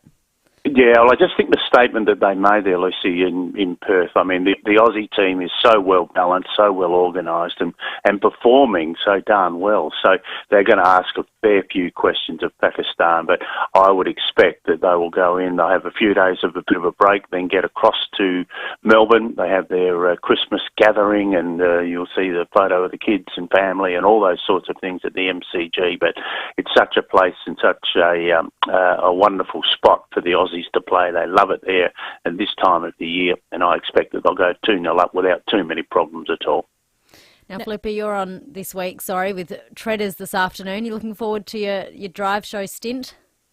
Yeah, very much so. Yeah, it's always a lot of fun. Lots of people have been, that I've been catching up, some scallywags, and they're going to be ringing. So, oh goodness me, they'll be asking some questions. But with Treaders, with a few things that have been going with him, and with that Port Adelaide Football Club is in his obvious knowledge and input there. So there'll be lots of topics we can have, and you'll be welcome to be a part of the show. So looking forward to it as always.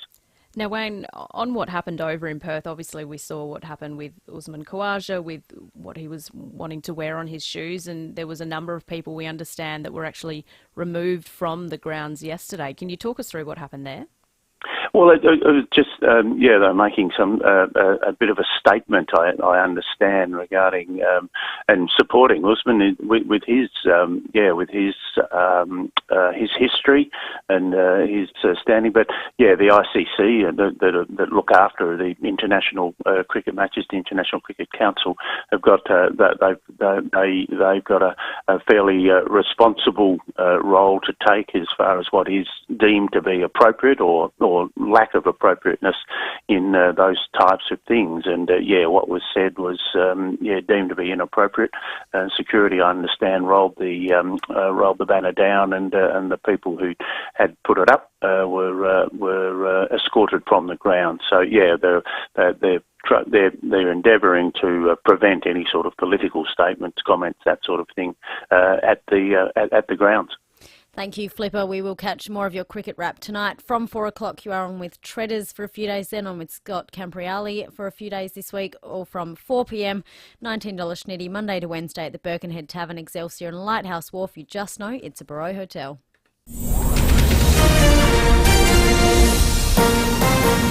This is Adelaide's 5AA. A shower or two and 28 with the 7:30 news. I'm Kendall Brattig. Holidaying down south? Physio Extra Victor Harbour is open across the break. Merry Christmas. PhysioExtra.com. A man's died while snorkelling at Portsea off Victoria's Mornington Peninsula. Madeline Burke reports. Emergency services were called to Portsea around 8 o'clock last night after reports 2 snorkelers had got in trouble in waters near Cheviot Beach. One man died at the scene. The second snorkeler was taken to hospital for observation. The exact circumstances surrounding the incident are yet to be determined, but the death is not being treated as suspicious. Holidaymakers caught up in the fierce flooding in far north Queensland are being reminded to listen to advice from emergency services. Tropical cyclone Jasper's left a trail of flooding with Cairns Airport closed and homes inundated across the region. Port Douglas Shire Mayor Michael Kerr says the tourist hotspots so far avoided the worst of it. It is unfortunate we've got these risky flood areas in low-lying areas.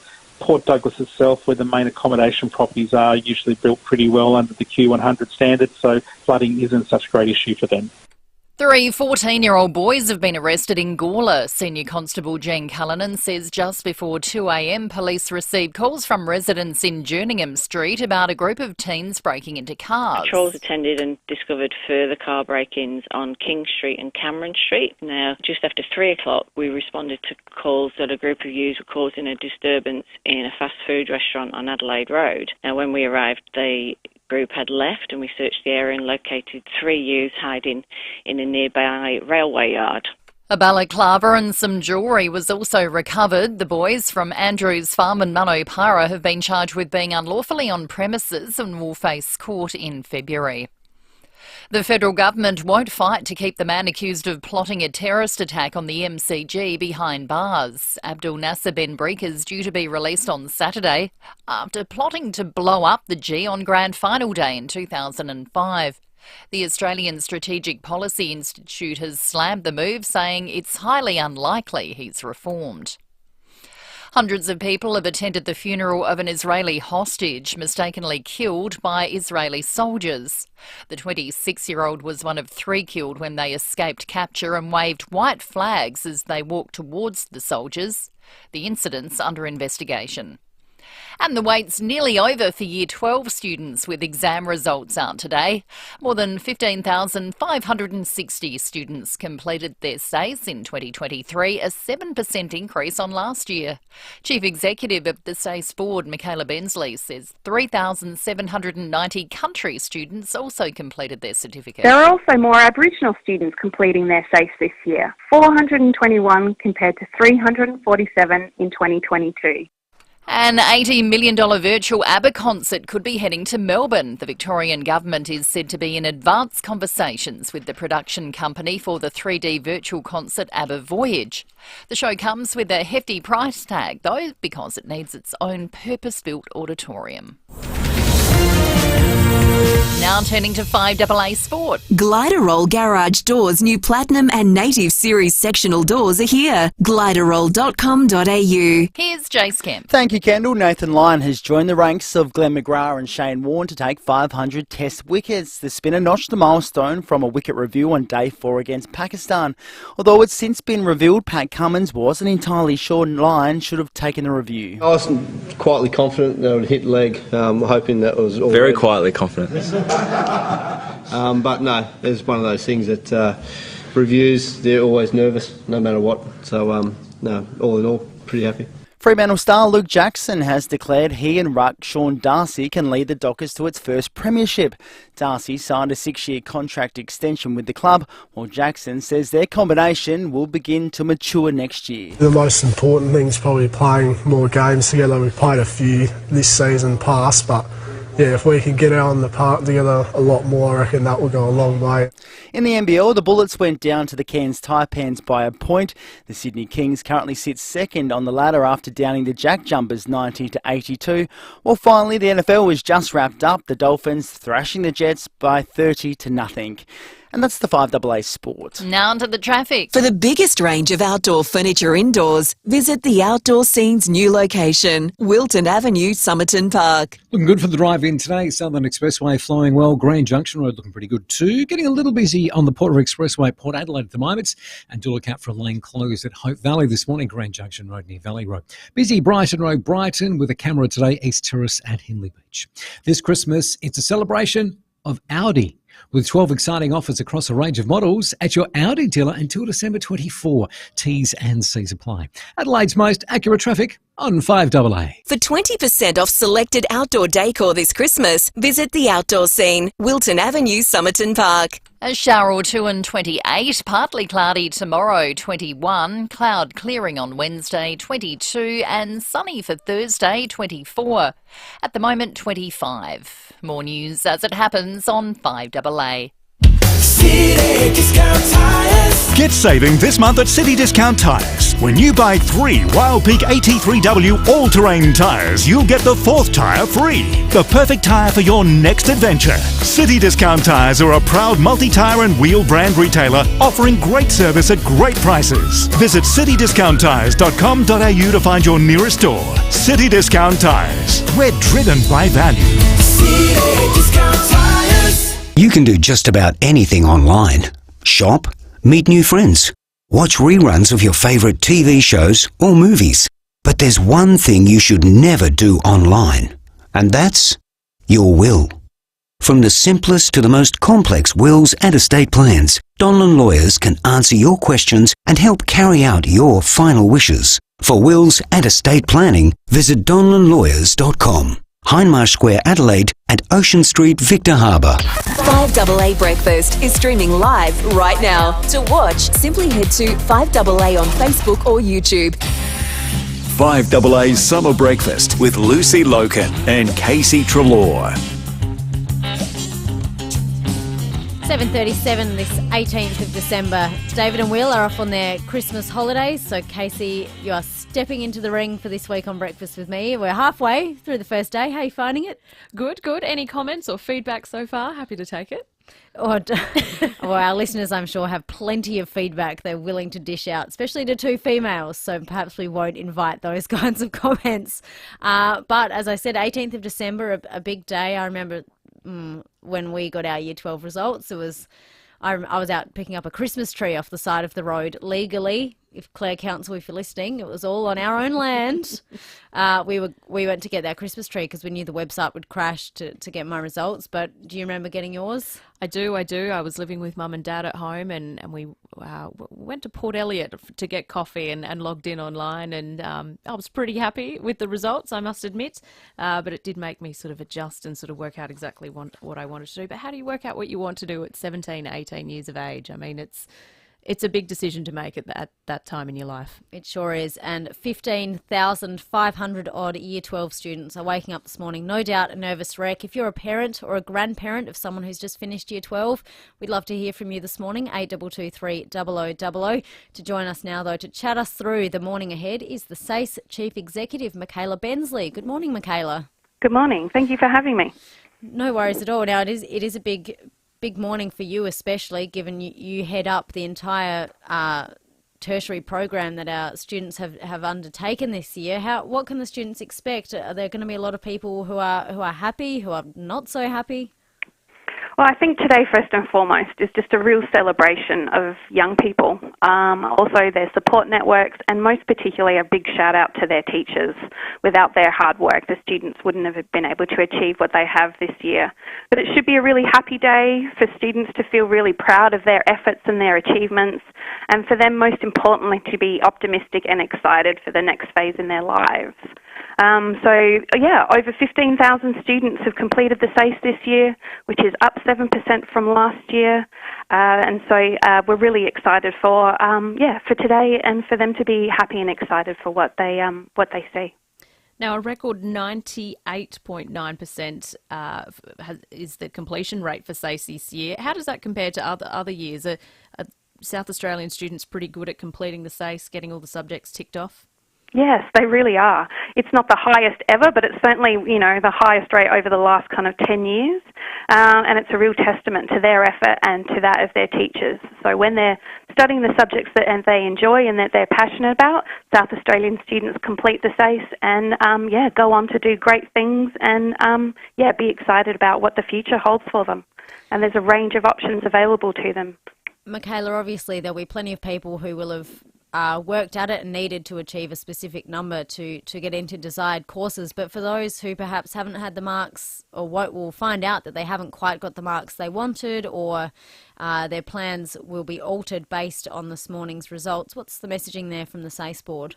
Yeah, I think firstly it's to try not to get too anxious, that there's lots of options available, that the numbers and the grades that you see today don't define you as a person, but they're also not going to prevent you from achieving your dreams. So this is just a point in time. There's lots of options and lots of ways to get into different courses, to go on to TAFE, to continue with employment or seek employment opportunities. So I think my advice first and foremost is to call us at the SACE board. We'll be able to explain those results a little bit more to you and what they mean, talk to you about what you were hoping to do post-school, and then really get into exploring what those options are for you. But there's more options available than ever in terms of getting access to university. That may not be through an ATAR, but through a range of other ways, or go on to TAFE and other employment.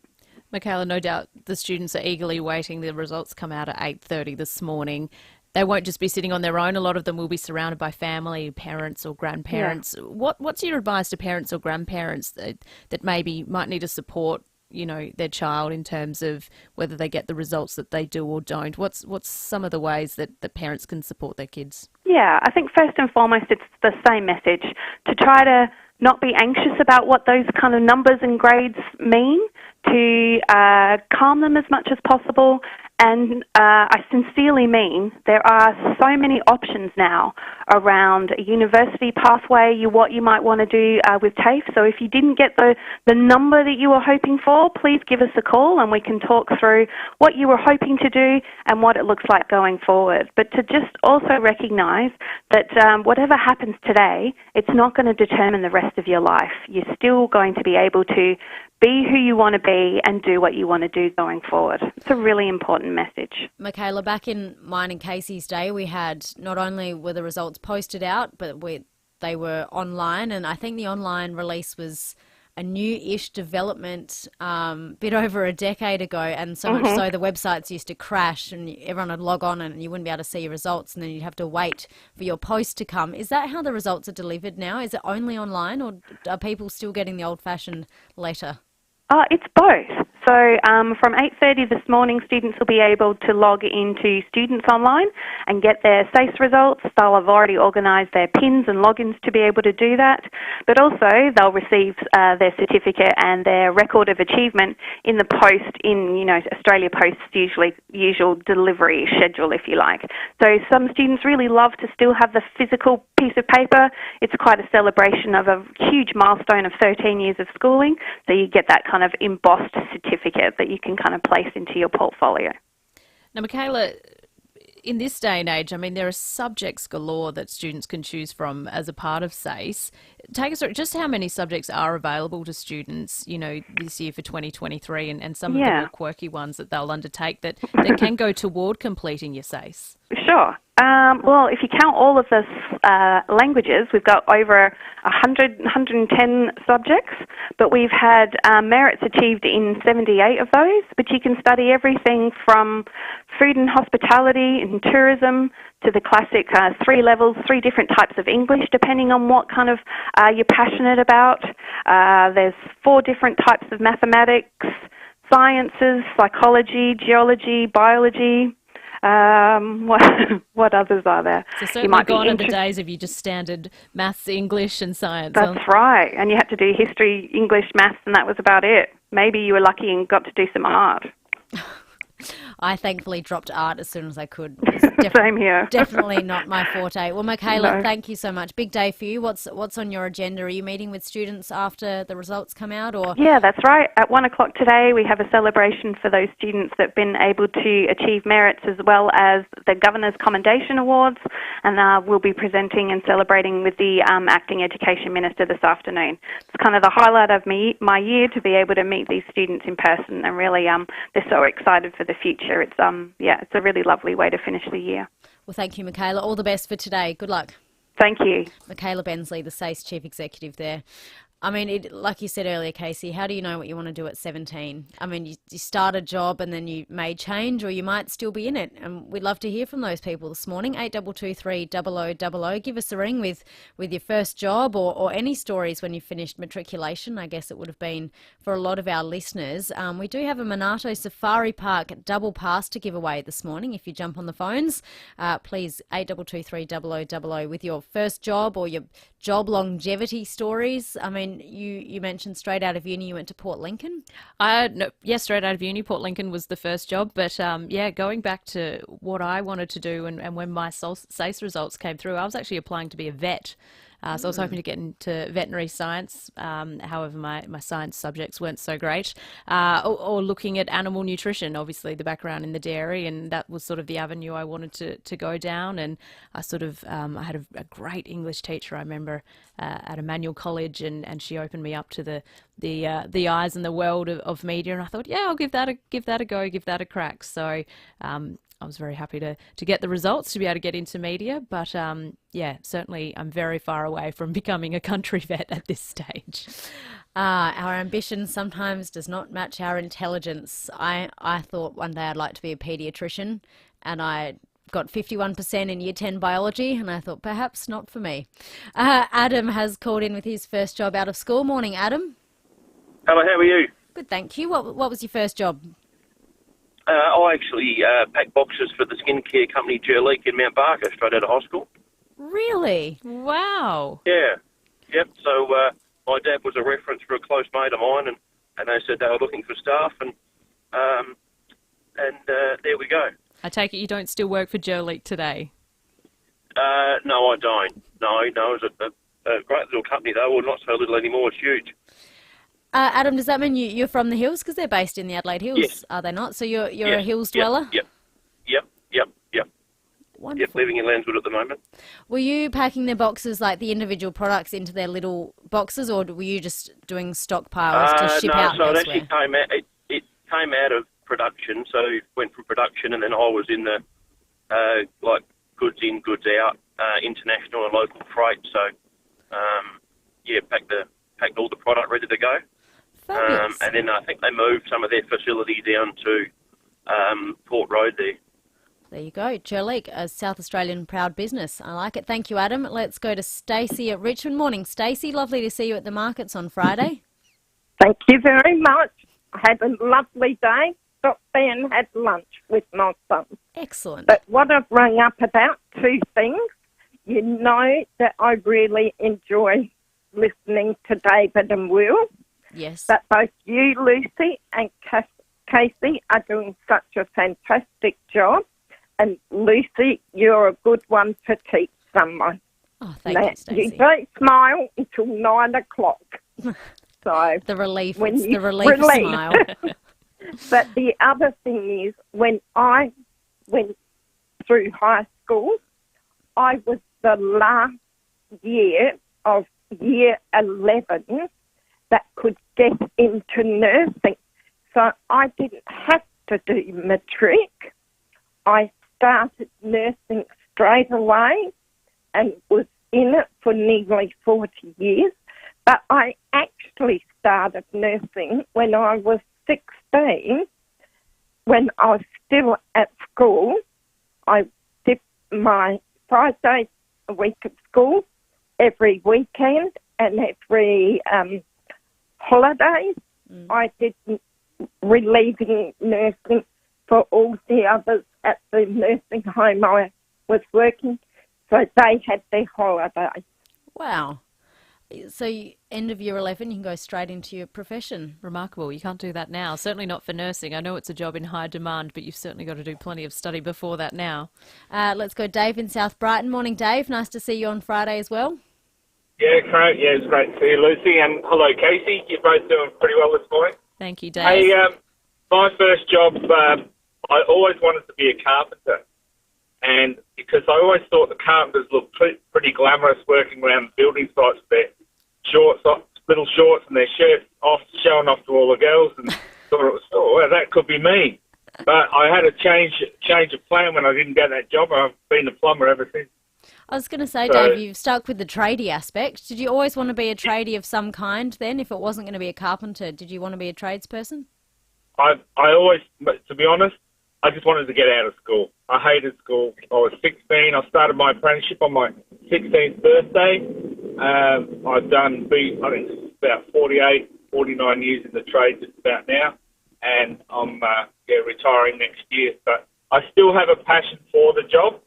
I still have a passion for teaching younger kids the job because, and it's a word I use a lot to them, if you don't have a passion for what you're doing, get out and find something that you do because you're wasting your time.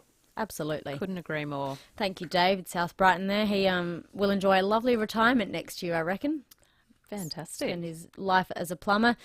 The double pass to Minato Safari Park experience, let's give it to our Hills dweller, Adam, shall we?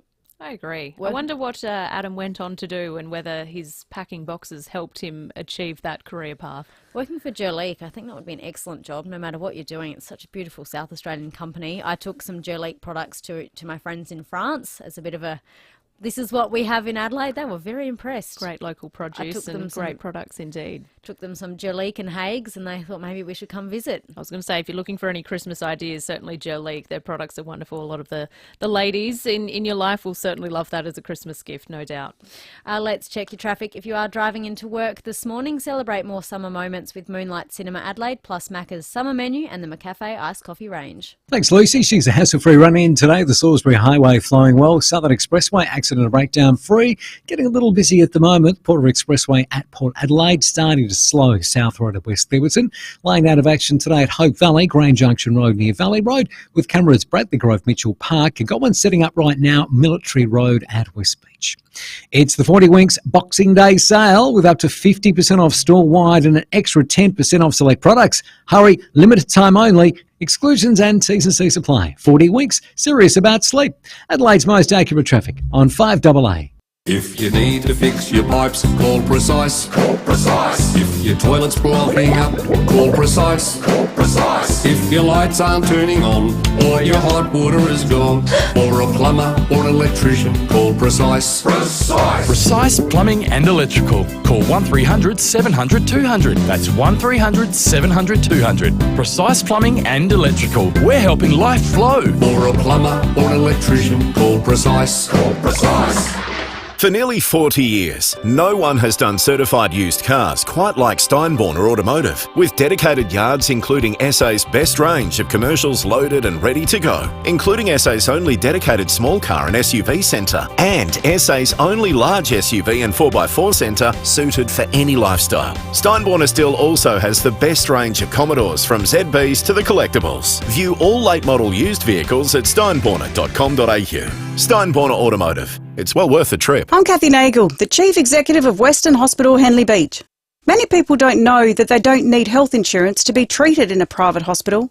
Many procedures are more affordable than you may think, and access to a wide range of specialists and services is just a phone call away. So if you're considering surgery, there are various payment options available, and we can arrange a personal quote. If you have questions about paying for your own procedure in a private hospital, give Western Hospital a call on 8159 1200 to discuss. Want to turn your Flybuys points into dollars this Christmas? You can take $10 off for every 2,000 points you redeem. That's great value, hands down, at Coles. Minimum spend $10, limits, exclusions and T's and C's apply. 5AA Breakfast is streaming live right now. To watch, simply head to 5AA on Facebook or YouTube. 5AA Summer Breakfast with Lucy Lokan and Casey Treloar.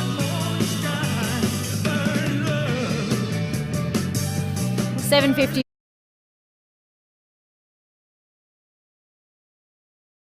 Really have lost for words listening to the King there. Monday morning listening to Elvis. What a time.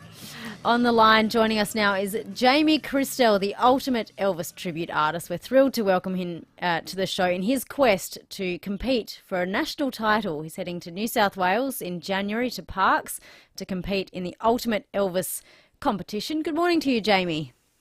Good morning, Lucy. How are you?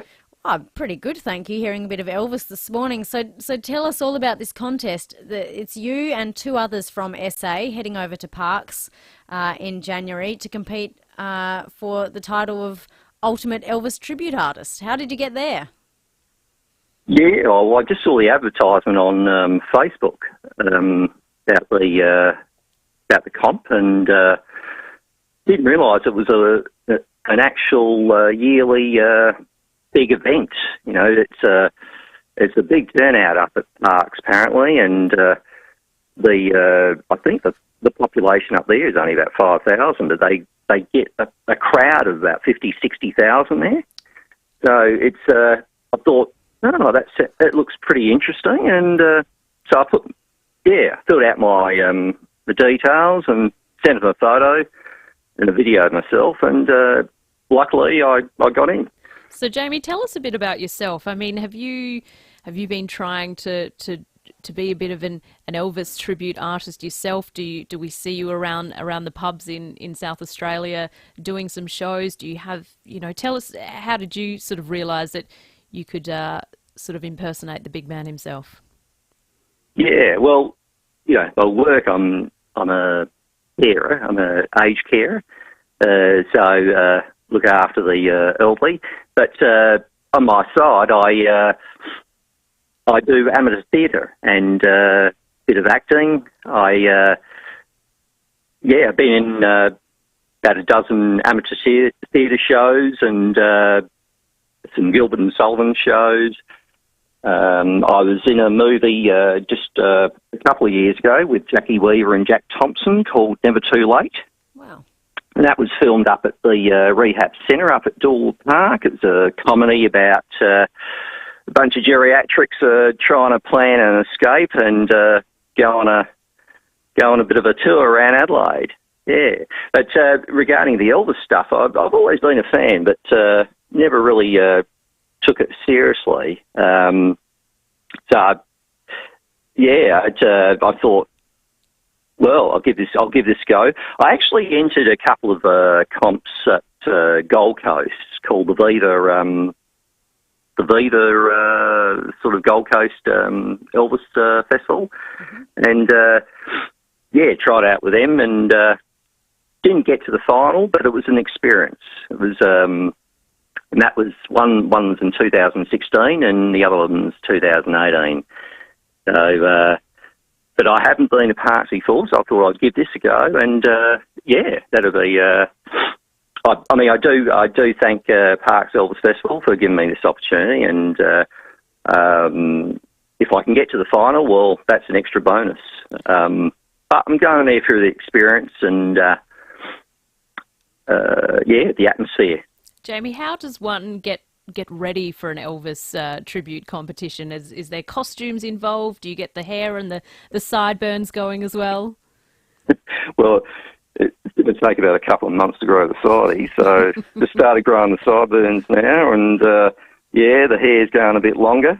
Regarding the hair, actually, I presume most of the Elvis performers up there will all have black hair. They'll either dye their hair black or wear a wig.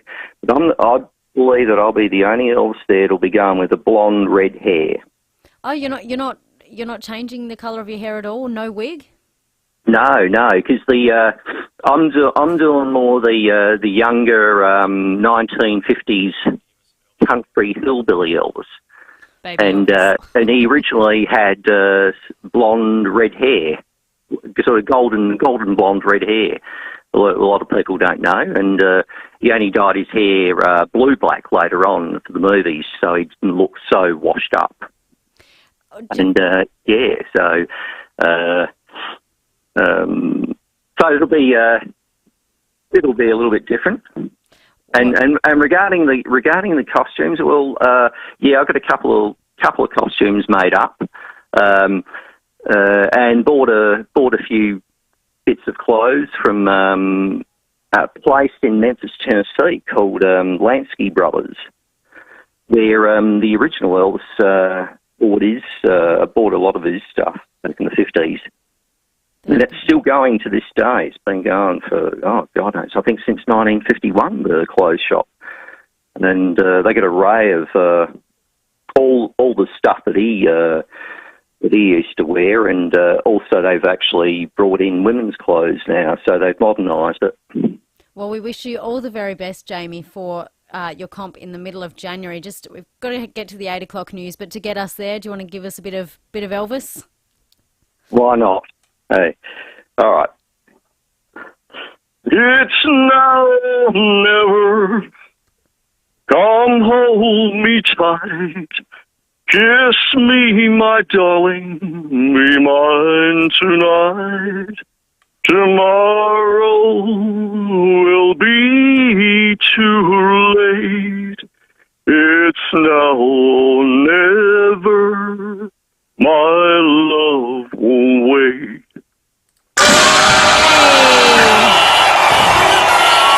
Thank you, Jamie. All the best for the comp. We'll catch up with you after that. Jamie Christelle there, heading to the Ultimate Elvis Tribute Competition in Parks, New South Wales.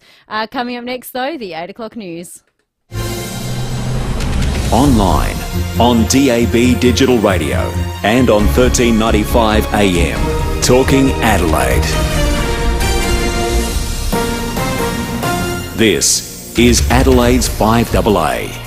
A shower or two and 28 with the 8 o'clock news. I'm Kendall Brettig. Merry Christmas from the team at Physio Extra's 6 locations open across the festive season. PhysioExtra.com. More than a dozen people have spent the night trapped on their roofs due to severe flooding in far north Queensland. Hundreds of millimetres of rain has fallen across the region in the wake of ex-tropical cyclone Jasper. Queensland Premier Stephen Miles says a rescue operation's underway. Everyone is ready to get in there and rescue them just as soon as it is safe to do so. Unfortunately, the rain is so heavy and the cloud is so low that we can't get aerial support in, and all of the roads are blocked off. So we are in phone contact with the individuals in Wujja Wujja. You're right, one of them is a child. They've been on the roof all night. And we're in for some unsettled weather in SA today. After a warm night where the temperature dropped down to a low of 23.8, Jenny Horvat from the Bureau says rain's on the way. Couldn't rule out a thunderstorm just ahead or with that change as it comes through today. Possibly they'll stay to the north, but we couldn't rule it out here. And if we were to experience a thunderstorm, it could be a little bit gusty at times. Not expecting the rainfall to be anywhere near as significant as some of our previous changes. A snorkeler has died after an evening swim on Victoria's Mornington Peninsula turned to tragedy. Emergency crews were called to Portsea last night after reports 2 men had got into trouble. One died at the scene, the other was taken to hospital for observation. The death is not being treated as suspicious. A woman lost control of her car on the freeway at Leewood Gardens early this morning, rolling it onto its roof. She was taken to hospital with minor injuries. It happened near the Mount Osmond exit with several trees and bike track railings damaged. 2 new opinion polls show mixed support for Labor as cost of living pressures continue to bite. The latest news poll puts the federal government slightly ahead of the opposition, but the coalition's pushed ahead of Labor in a separate financial review survey. Both polls show voter support for Anthony Albanese's down, but he still remains preferred PM over Peter Dutton. Travellers are being asked not to take their frustrations out on staff or other passengers. Federal police are ramping up patrols at airports around the country over the holiday period to crack down on bad behaviour. AFP Assistant Commissioner Alison Wegg says they've already charged 179 people with 248 offences in the past financial year. Some of that is due to bad behaviour from intoxication or impatience, and some is attributable to some travellers who are stressed because they are running late or ill-prepared. So this festive season, be prepared, patient and polite at airports. Oliver and Isla have once again topped the list of most popular baby names in SA. Isla was the top choice for girls for the 3rd year in a row with 102 babies given the name, while Oliver topped the list for baby boys for an incredible 11th year in a row with 147 registered. Charlotte, Olivia and Ava were also popular, while for boys Leo and Henry were favourites. And Year 12 results come out shortly. They'll be available online from 8:30. Chief Executive of the SACE Board, Michaela Bensley, says more students participated in SACE than ever before. More than 15,560 students completed their South Australian Certificate of Education this year, which is up 7% from last year. Now turning to 5AA Sport. Gliderol Garage Doors, adding strength, safety and style to South Australian homes for over 40 years. Gliderol.com.au. Here's Jace Kim. Thank you, Kendall. The West Test finished a day early after Australia crushed Pakistan by 360 runs in Perth. Nathan Lyon reached a cricketing milestone with his 500th Test wicket, joining the likes of Glenn McGrath and Shane Warne. Captain Pat Cummins thinks the spin bowler still has plenty more wickets up his sleeve. I still think you've got, say, 40, 50 Test matches. That's 4 or 5 years, 10 a year. Probably average, 4 a game? It's another couple hundred. 700. There's been wild scenes in the NBL after a match-winning three-point shot was rejected. Mitch Norton's attempted game winner was released a fraction of a second after the final buzzer, allowing Cairns to hang on by a point against Brisbane. This is outside Norton. It's after the event. Now the shot looked late to me. We wait for the call. What a finish in Brisbane. I'm sorry, Hawes. I think he still had it in his hand. Well, they've called no basket. I think it's after the event. Did he get it off in time? Oh, he didn't. No basket. Yeah, amazing scenes there. In the EPL, Liverpool missed several opportunities as they were held to a 0-0 draw by Manchester United. While Sam Kerr scored once as Chelsea beat Bristol City 3-0 to move the game clear on the Women's Super League table. And finally, the Dolphins thrashed the Jets 30-0 in the NFL. And that's the 5AA Sport. Now I'm checking 5AA traffic. For the biggest range of outdoor furniture indoors, visit the Outdoor Scene's new location, Wilton Avenue, Somerton Park. Good morning. Roads are working really well today. No great hassles. School is on break, so she's going to be quiet for the next few weeks, that's for sure. Southern Expressway accident and breakdown free. Starting to build the Porter Expressway at Port Adelaide, and is a little slow at the moment, South Road at West Theberton. Final lane closed today at Torresville, South Road near Ashwin Parade, and got a camera setting up right now, Military Road at Westbridge. Backed by popular demand at Oporto, $15 whole flame grilled Portuguese chicken with your choice of basting. Feed the family for less. Offer ends today. only at a port time. Adelaide's most accurate traffic on 5AA. For 20% off selected outdoor decor this Christmas, visit the Outdoor Scene, Wilton Avenue, Somerton Park. A shower or two and 28 today, partly cloudy tomorrow, 21, cloud clearing on Wednesday, 22, and sunny for Thursday, 24. At the moment, 25. More news as it happens on 5AA. In tough times, it's the simple things that make a big difference. Like $19 schnitzel days at the Birkenhead Tavern, Excelsior and the Lighthouse Wharf. We know the humble schnitty can't fix all our problems, but we do know it'll put a smile on your dial. $19 schnitty, Mondays, Tuesdays and Wednesdays at the Birkenhead Tavern, Excelsior and the Lighthouse Wharf. Making the world a better place, one schnitty at a time. Got to start somewhere. You just know it's a Barreau Hotel. Duttons have always been easy to do business with. That's why people love to buy from Duttons. And now there's an extra reason. Actually, 3,000 of them. Call into Duttons Mount Barker or Murray Bridge, purchase a new or used vehicle and go in the draw to win $3,000 just in time for Christmas. There's a huge selection across 3 locations: Ford, GWM, Haval, Hyundai, Isuzu, Ute, Mazda, Mitsubishi, Nissan, Ram, Subaru and Volkswagen. T's and C's apply. Duttons.com.au for more. Duttons. Easy to do business with. When is the best time to renovate? Right now with Bathrooms by Design. Book your renovation today. Pay a deposit before the end of January and you'll receive 15% off all bathroom renovation products. That's 15% off all products for your selections for your dream bathroom. But you only have until January 31. Excludes tiles and custom glass. All tilers, plumbers, electricians and carpenters are overseen by one project manager. And your selections are all under one roof. Visit bathroomsbydesign.sa.com.au. What are you bringing to Christmas? Oh, I might do a salad, might make the sides of my life. No, I've never felt this way before. Yeah, a salad's probably fine. This year, go big on the little things with Aldi. Good, different. 5AA's Summer Breakfast with Lucy Lokan and Casey Treloar.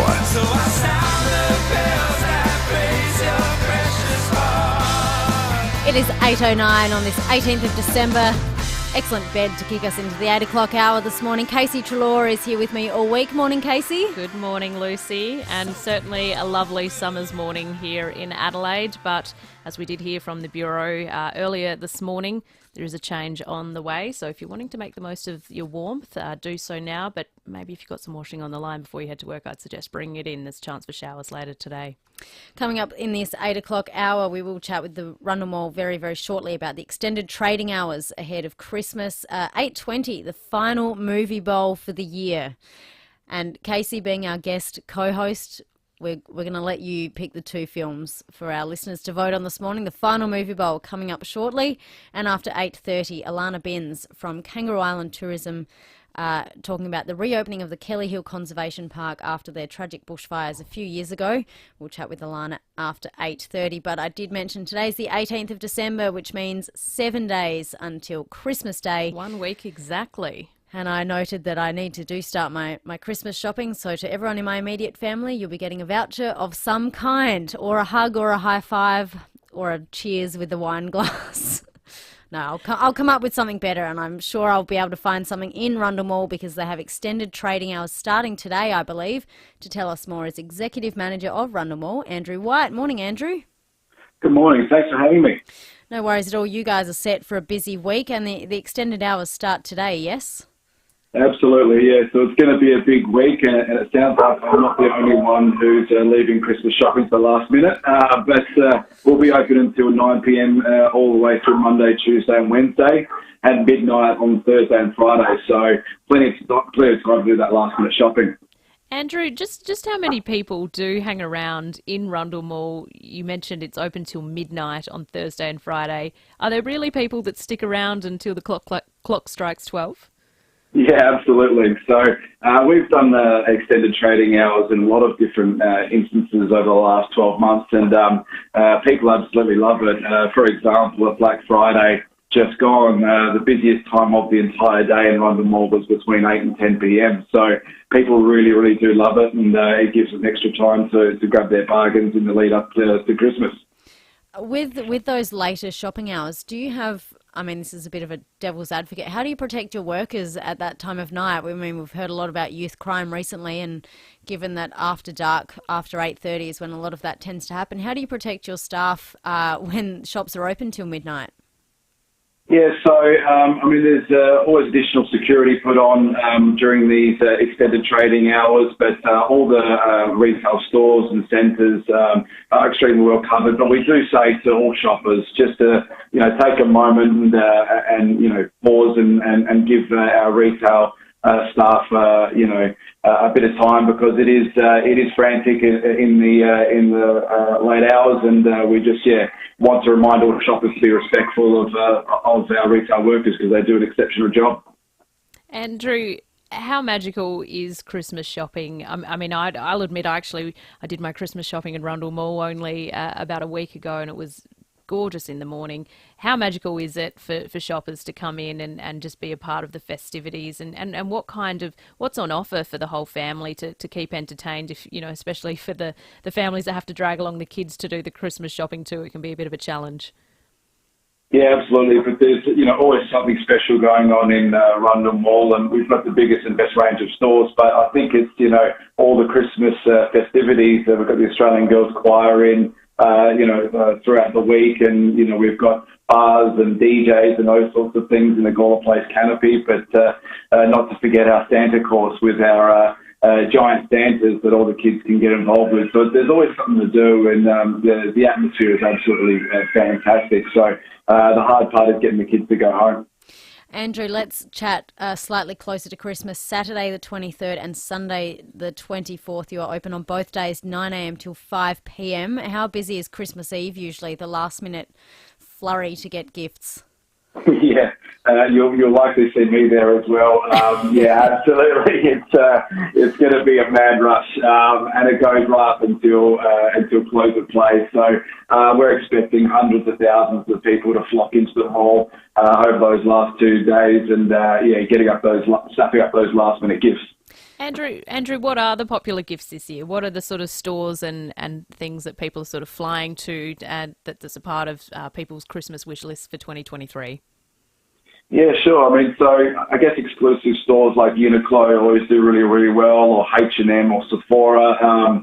We've got Louis Vuitton in the mall as well, if that tickles your fancy too. But, all categories. So electrical does well, sporting goods. I was at Rebel Sport the other day. It was absolutely heaving. So there's something for everyone, well and truly. Andrew, let's talk post-Christmas. You will be shut on Christmas Day, then Boxing Day, Tuesday the 26th of December, 9 a.m. till 5 p.m. Boxing Day sales. Do you expect all traders to take part in the Boxing Day sales? Yeah, absolutely. Boxing Day is one of our biggest days of the year and most important for traders. And I had a quick peek of the weather, and it looks to be around 26 with no rain whatsoever and gorgeous. So we're expecting a massive day, again with hundreds of thousands of people coming in. But you can expect discounts of up to 50% off certain stores. But it's well and truly going to be a massive day. Andrew, obviously not everyone enjoys their presents. Sometimes they get on Christmas Day. What's your advice to shoppers in terms of ensuring that they're going to meet maybe the returns policy or swaps policies?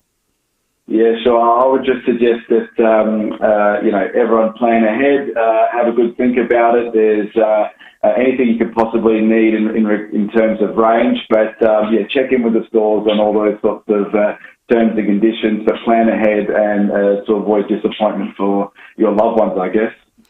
Andrew, good luck for this week. It's going to be hectic, but thank you for your time. Thank you very much. Andrew White, they're the General Manager of Rundle Mall. So just to recap, extended trading hours in the mall start today. So Monday, Tuesday, Wednesday, open from 9 a.m. till 9 p.m.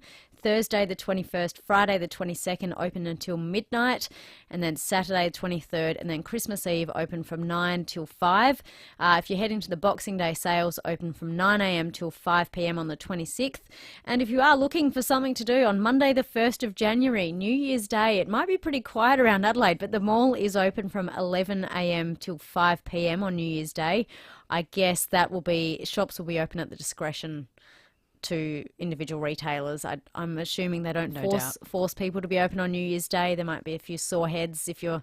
I doubt there'd be too many shoppers on New Year's Day, but I guess for those looking to cash in on all those Christmas vouchers that they get under the tree, maybe New Year's Day is the day to do it. So if you're looking for something on New Year's Day and you don't have a sore head from the night before, 11 a.m, some shops will be open. Irene from Clare has called in. Morning, Irene. Good morning. How are you? Very well, thank you. How are you? And you got this show all on your own. Wow. Well, I've got Casey here. We're having a great time. Yes. Just wondering if you've heard anything, what happened to the Christmas tree in Ennis Park in Clare? I haven't heard, and as a local, I feel shocked that I haven't heard. Tell us about it. What happened? It is so sad. I'm not going to dob anybody in, so it will be a bit of a riddle. Some local boys left the local store, went across the road and tried to climb the Christmas tree.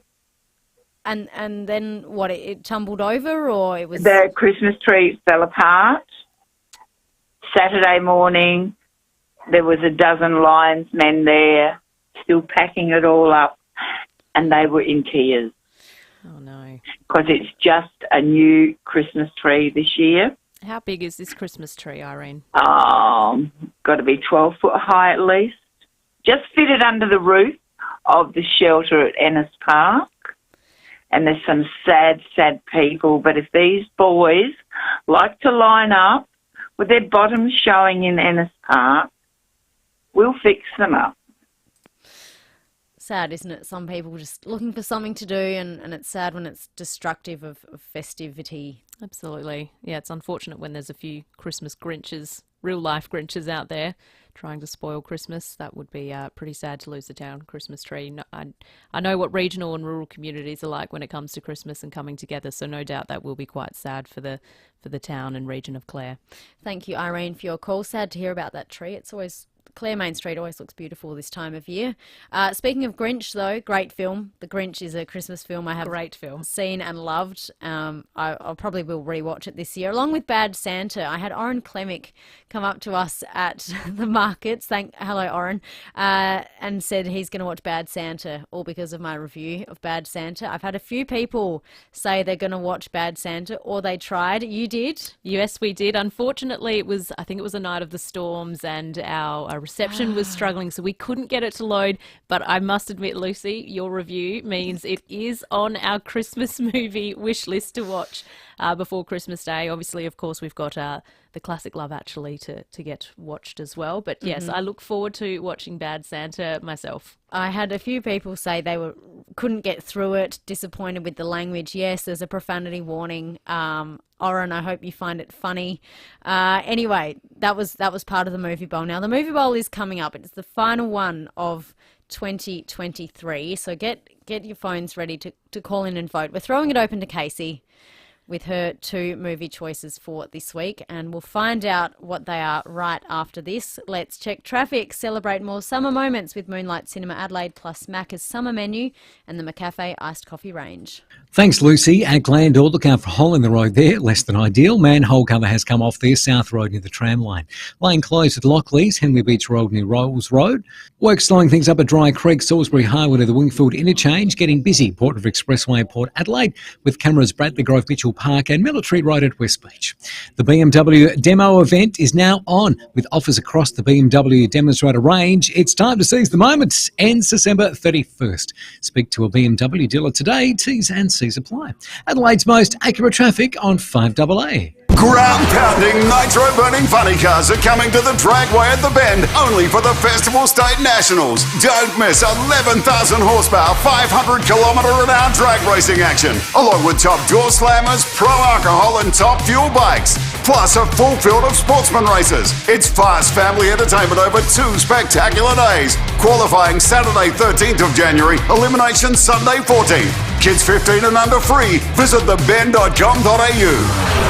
If you need to fix your pipes, call Precise. Call Precise. If your toilet's blocking up, call Precise. Call Precise. If your lights aren't turning on, or your hot water is gone, or a plumber or an electrician, call Precise. Precise. Precise Plumbing and Electrical. Call 1300 700 200. That's 1300 700 200. Precise Plumbing and Electrical. Local and experienced trade specialists. Or a plumber or an electrician, call Precise. Call Precise. This Christmas will look a lot different for struggling families and vulnerable members of our community. The ongoing cost of living crisis makes it impossible to put a decent family meal on the table. And keeping a roof over their heads is getting harder and harder. People shouldn't be hungry, anxious and desperate this Christmas. Vinnie's needs your help to give emergency support this Christmas. Head to vinnies.org.au or call 13 18 12 to donate. Get great value Christmas dishes for every budget at Coles. Like Coles RSPCA approved whole chicken was $5.50, now down to just $4.50 a kilo. That's great value hands down at Coles. Rosanna Mangiarelli here from 7 News. Join me and Will Goodings for Adelaide's leading news hour, 7 News, tonight at 6 o'clock. 5AA Summer Breakfast with Lucy Lokan and Casey Treloar. 8:23 and it is time for the final movie bowl of the year.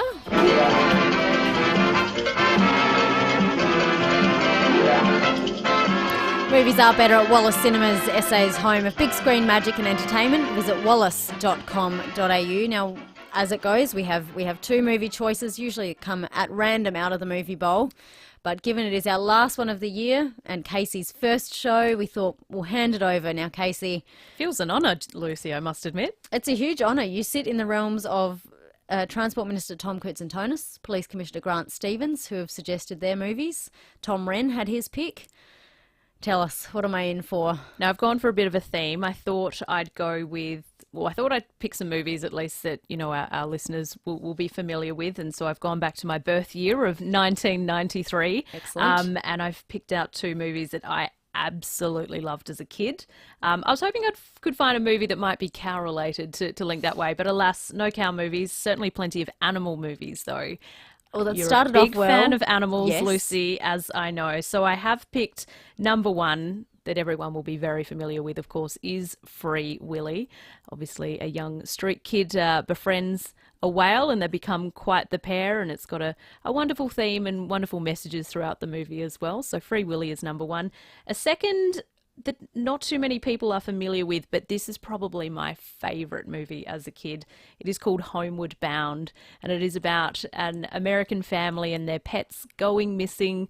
There is Sassy the cat, and there is Chance and Shadow the dogs, and it sort of chronicles their journey of getting lost and finding their way back home. And it's very, very heartwarming movie. And you might think, oh, animals talking, I'm not so sure about that, and how it worked back in 1993 with the production, but a beautiful movie, 2 movies I love, and no doubt I think you will too, Lucy. 8223 0000. Homeward Bound up against Free Willy. My final movie bowl of the year. Thank you to you, Casey, for those choices. So both from 1993. Homeward Bound made $57 million US dollars at the box office. Free Willy comparatively made $153 million US dollars. Not surprised. Free Willy has a few sequels, is that right? Correct, yes. Have you The seen number those? 1's the OG, of course. Definitely recommend number 1. The other ones are nice as well, but certainly the main message and the main storyline is Free Willy number 1. 8223 0000. Would love to hear your votes this morning. I think Free Willy was on TV the other night. It is one of those movies that is regularly on TV, so certainly if you're a kid and you watch plenty of free-to-air TV, you've probably come across maybe a scene or 2. You may not have seen the whole film, but yeah, I remember going down to our local, what were they, the Blockbuster, where we'd go down and pick out our VCRs or DVDs to hire for the week, and certainly Homeward Bound was on, I must admit, on high rotation in our family, but we certainly enjoyed Free Willy as well. A couple of texts come in. Sean and Hannah both say Free Willy. Well, it started Strong an lead early so lead. far. I mean, I do like whales. I like marine creatures. I don't know what it is. Once upon a time, I wanted to be a marine biologist in year 4. Wow. And I quashed that idea pretty quickly when I thought of all the dangerous stuff out there, like killer whales, like Free Willy, I guess. But I'm assuming he's a friendly whale. He's a very friendly whale, and they, you wouldn't think a human and a whale would form a bond, but certainly they certainly do on that movie. We do have 1 vote on the text line for Homeward Bound. Thank you, Jacob. And Jan voting in for Free Willy. So that's 3 to Free Willy, 1 to Homeward Bound. What is it about Homeward Bound that you like so much? Is it just the nice storyline? Is it the animals? I think if you're an animal person, you can't help but love Homeward Bound. And I am an animal movie, whether it's a cartoon or real life, the tears flow, and Homeward Bound is one of those. But it is, if you're a movie crier, then you're crying for the right reasons in Homeward Bound. It is a lovely story. So you're trying to make me cry is the moral of the story? I wouldn't say that. But look, if you love animals, Homeward Bound is the way to go. But yeah, certainly Free Willy. And if you have that connection to wanting to be a marine biologist, well, maybe there's the interest there. I know, clearly that didn't work out. Here we are. My cousin is actually a zoologist and does a lot of diving with abalone. That's about as close as I got to being a marine biologist, is having a cousin do it. But no, it looks like it's going to be Free Willy. Have you seen the sequels? Is that a movie that we should put in our sequels category eventually? The sequel to Free Willy? I think so. Yeah, that's another popular one as well. What else is in the sequels movie bowl on the list? Bad Santa 2. Oh, right. Back to the Future number 2. Sam's nodding along to that one. I'm sure if I agreed to watch any of the Lord of the Rings or the Star Wars, they would all count, but I'm not going to watch those. That's fair enough. Sam's telling me to grow up a bit. Well, it looks like it's Free Willy. Oh no, someone here, Homeward Bound. Definitely great movie. Couldn't agree more. I mean, I'm about to go on Christmas holidays eventually, so maybe I'll have time to catch up with a few movies. We did have a question, Tyson. I know you sent me a tweet about the repercharges of all the movies that I've watched this year and the ones that I didn't get to watch. We will be revisiting those that I should have watched. Tyson's been texting, and I think about every second week, telling me to watch The Godfathers. Right. Or The Godfather, sorry.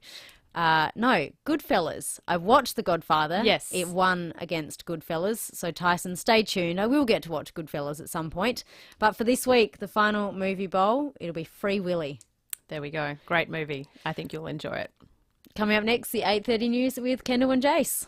There's taste bud titillations, decadent desires, and the presidential hamper. Merry Christmas, folks. I'm Brett Charlesworth, and they're just 3 of the mouth-watering Christmas gifts we make for you at Charlesworth Nuts. With 100 different gifts, from just $10 to $250, there is literally something for everyone. They're all beautifully handmade, they look stunning, and they're filled with the most amazing products. 11 family-owned stores or shop online. Why Charlesworth? Because fresh nuts taste better. At Orana, we believe everyone should live the life of their choice. That's why we create opportunities for people with disability to live as independently as possible. Our homes are safe, welcoming, and above all supportive, where people can learn daily living skills, make friends, and get more out of life. We support people with an NDIS plan for a short stay or in their forever home. For independent living, make your home with Orana. Visit oranaonline.com.au. Orana, creating opportunities. This is Adelaide's 5AA. A shower or two and 28 with the 8:30 news. I'm Kendall Brettig. Holidaying down south? Physio Extra Victor Harbour is open across the break. Merry Christmas. PhysioExtra.com. Thousands of nervous Year 12 students are just logging on to get their exam results. More than 15,560 completed their SACE this year, up 7% on last year. Chief Executive of the SACE Board, Michaela Bensley, says they studied a range of subjects. If you count all of the languages, we've got over 110 subjects, but we've had merits achieved in 78 of those. But you can study everything from food and hospitality and tourism to the classic 3 levels, 3 different types of English. The Defence Force is being sent to far north Queensland to help in the flood emergency. Alerts have been issued for several areas around Cairns. There are also fears for the city's water supply, with treatment plants offline and council crews unable to clear blockages of critical infrastructure. Prime Minister Anthony Albanese has told the national broadcaster the region's receiving every support available. The Defence Force is not just the people around Cairns City. It's gone to, of course, the Tablelands and south to Tully and up into Cape York as well. And, of course, many of those communities will be very difficult to get to. Here in Adelaide, we've had a warm night with the mercury dipping down to 23.8. But Jenny Horvat from the Bureau says a cool change is on the way. A lot of cloud out there at the moment. There's been a couple of spots, but as we head into the later part of the morning and into the afternoon, more likely to see a little bit more with those showers just ahead of that change moving through. But at this stage in the middle of the afternoon, we'll see those winds shifting around. And parts of Argentina are being lashed by a deadly storm in which 13 people have died. Torrential rain and wind have hit the country's capital, causing widespread damage. Almost 700,000 Medicare recipients are sitting on unclaimed funds. Customers yet to update their banking details in MyGov could be owed rebates. The federal government's urging people to log on and check their inbox. A funeral has been held for one of 3 hostages killed in Gaza. More from Brett McLeod. An Israeli flag was draped over the coffin of Alon Shamriz as mourners wailed over their loved one who survived 70 days in captivity, only to be killed at the moment of freedom. As the IDF investigates the 3 killings of hostages, Benjamin Netanyahu is refusing to yield to pressure from hostage families, as well as the governments of Britain, Germany and France, which have all called for some form of new ceasefire. An Israeli military has released vision of what it says is a Hamas-built tunnel more than 4 kilometres long and wide enough to drive a car through, close to the northern border with Israel. Today marks Pope Francis's 87th birthday, closing out a year which has seen a few health scares. The pontiff used the day to give back, spending time with disadvantaged children and their families. And the Victorian government's reportedly in advanced conversations to host the 3D virtual reality concert ABBA Voyage in Melbourne. ABBA fans would be able to see the Swedish pop group brought to life as digital avatars, but the production would need its own purpose-built auditorium. Entertainment reporter Peter Ford says Singapore is still in the race to host the production as well. In London, it's been a massive success, and here, for this part of the world, Sydney pulled out of the race to get it. I'm hoping with the Melbourne deal that it's going to be exclusive, not just for Australia and New Zealand, but also maybe for a lot of Asian territories as well. Now turning to 5AA Sport. Gliderroll Garage Doors' new Platinum and Native Series sectional doors are here. Gliderroll.com.au. Here's Jace Kemp. Thank you, Kendall. Nathan Lyon is the toast of the cricketing world after becoming the 3rd Aussie to take 500 Test wickets. Lyon joined the likes of Shane Warne and Glenn McGrath to do the same. Captain Pat Cummins heaping praise on the off-spinner. Yeah, he's probably the most important cog in our bowling lineup. This game is probably a little bit different, but most games he's bowling 30 overs a day and basically just putting down one end, and he's not going to go for many runs. He's going to take a few wickets. Australia is unlikely to change its lineup for the Boxing Day Test after thrashing Pakistan by 360 runs. In the Big Bash, the Strikers will play their first game against the Sydney Thunder at Adelaide Oval tomorrow night. Bizarrely, Thunder coach Trevor Bayliss will miss the game because he's required in Dubai for the IPL player auction. In the NBL, the Sydney Kings have thrashed the Tasmania Jack Jumpers 90-82. Well, finally, we'll finish on some tennis. The Kooyong Classic in Melbourne has announced Sir Andy Murray will feature in January's tournament. He'll join the likes of Yannick Sinner at the Australian Open lead-in. And that's the 5AA Sport. Now to the traffic. For the biggest range of outdoor furniture indoors, visit the Outdoor Scene's new location, Wilton Avenue, Somerton Park. Good morning there. Roads are working well for the drive-in today. Anzac Highway looking good. Northern Connector accident and breakdown free. Got a few delays at Torrensville, Lane Close, South Road near Ashwin Parade near the Brickworks Markets. And look out for works at Cavan at the moment, Port Wakefield Road near Goldsborough Road. You'll find cameras today, Cardboard Terrace, Henley Beach and Manton Streets at Hindmarsh. Harvey Norman is open till 7 tonight. Save $150 on the Dyson Supersonic, now $494. More hot gift ideas in store. Harvey Norman, open till 7 tonight.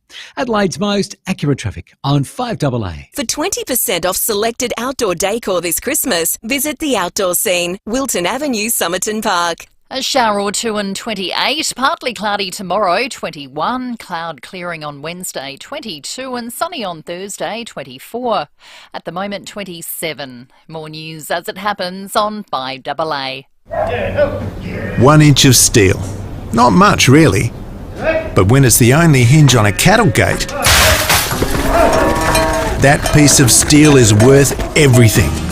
At Nor Metals, we have steel for rural fencing and gates, to droppers, loading ramps and more.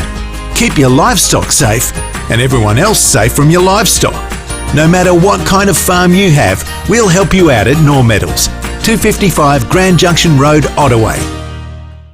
Ken Hall Plumbers has been serving Adelaide homes and businesses for 40 years. That is incredible. They must be doing something right for South Australians. Their success is proof in Ken Hall's commitment to great service, handpicking only the best people to be part of delivering the Ken Hall way of doing business.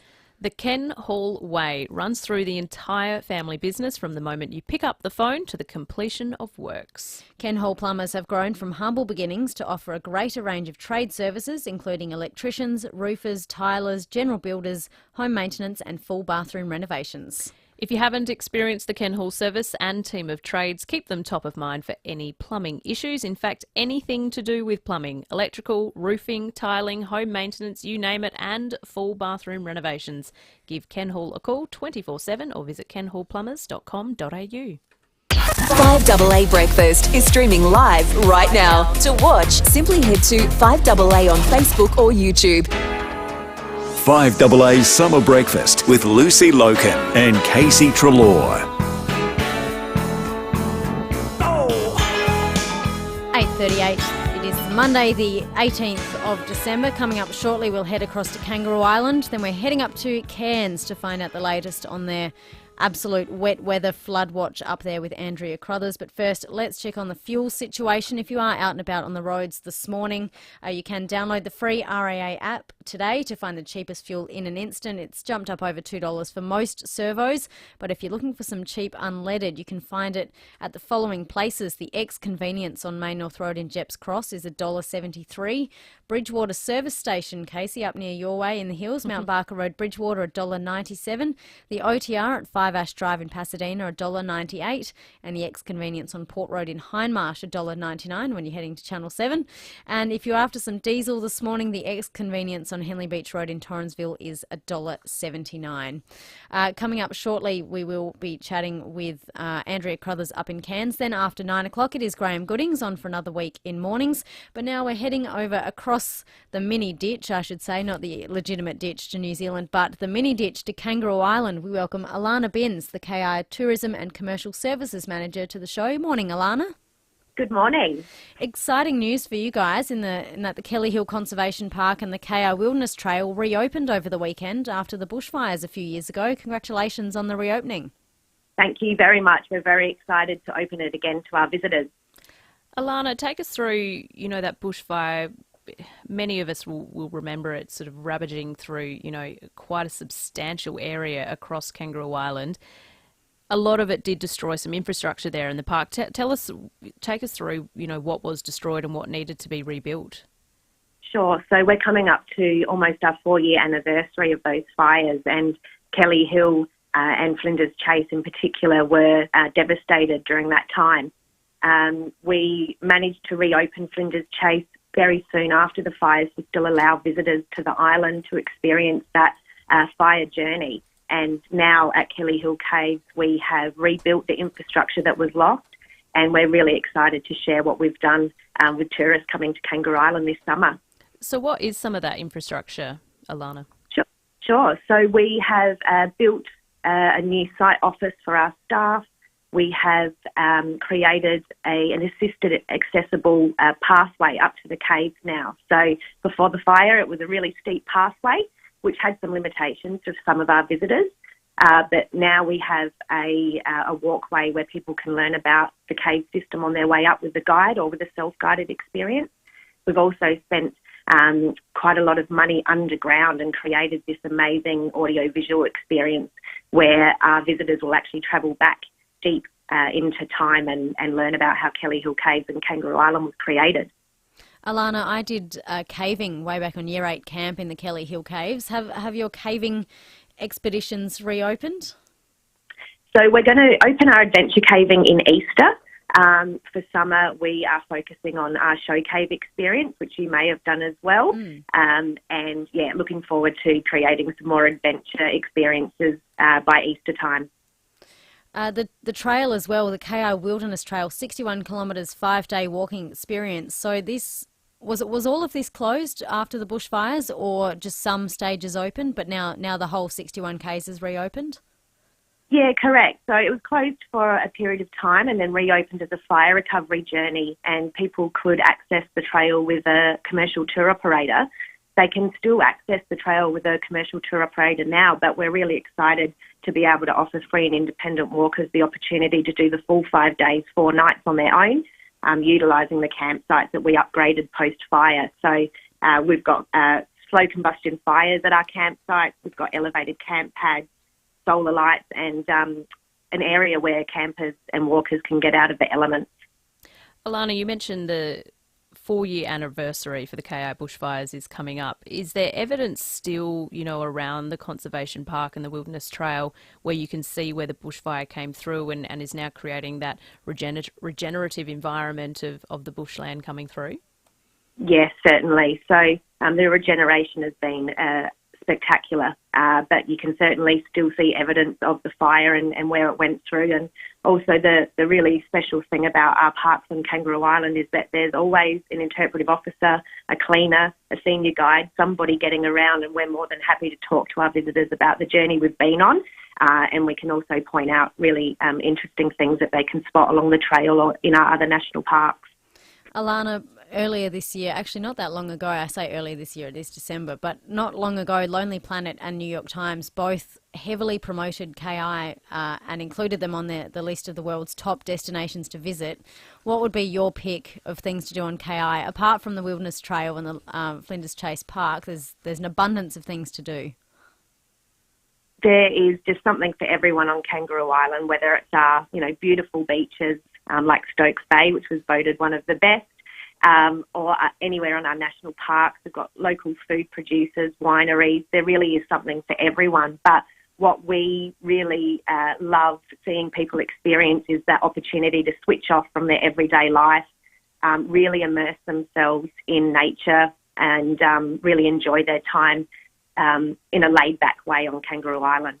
Alana, to get that kind of recognition, both on Lonely Planet and the New York Times is incredible. Have you seen since KI has been named on these world's top destinations lists, have you seen a flood of extra tourists, extra international people coming through?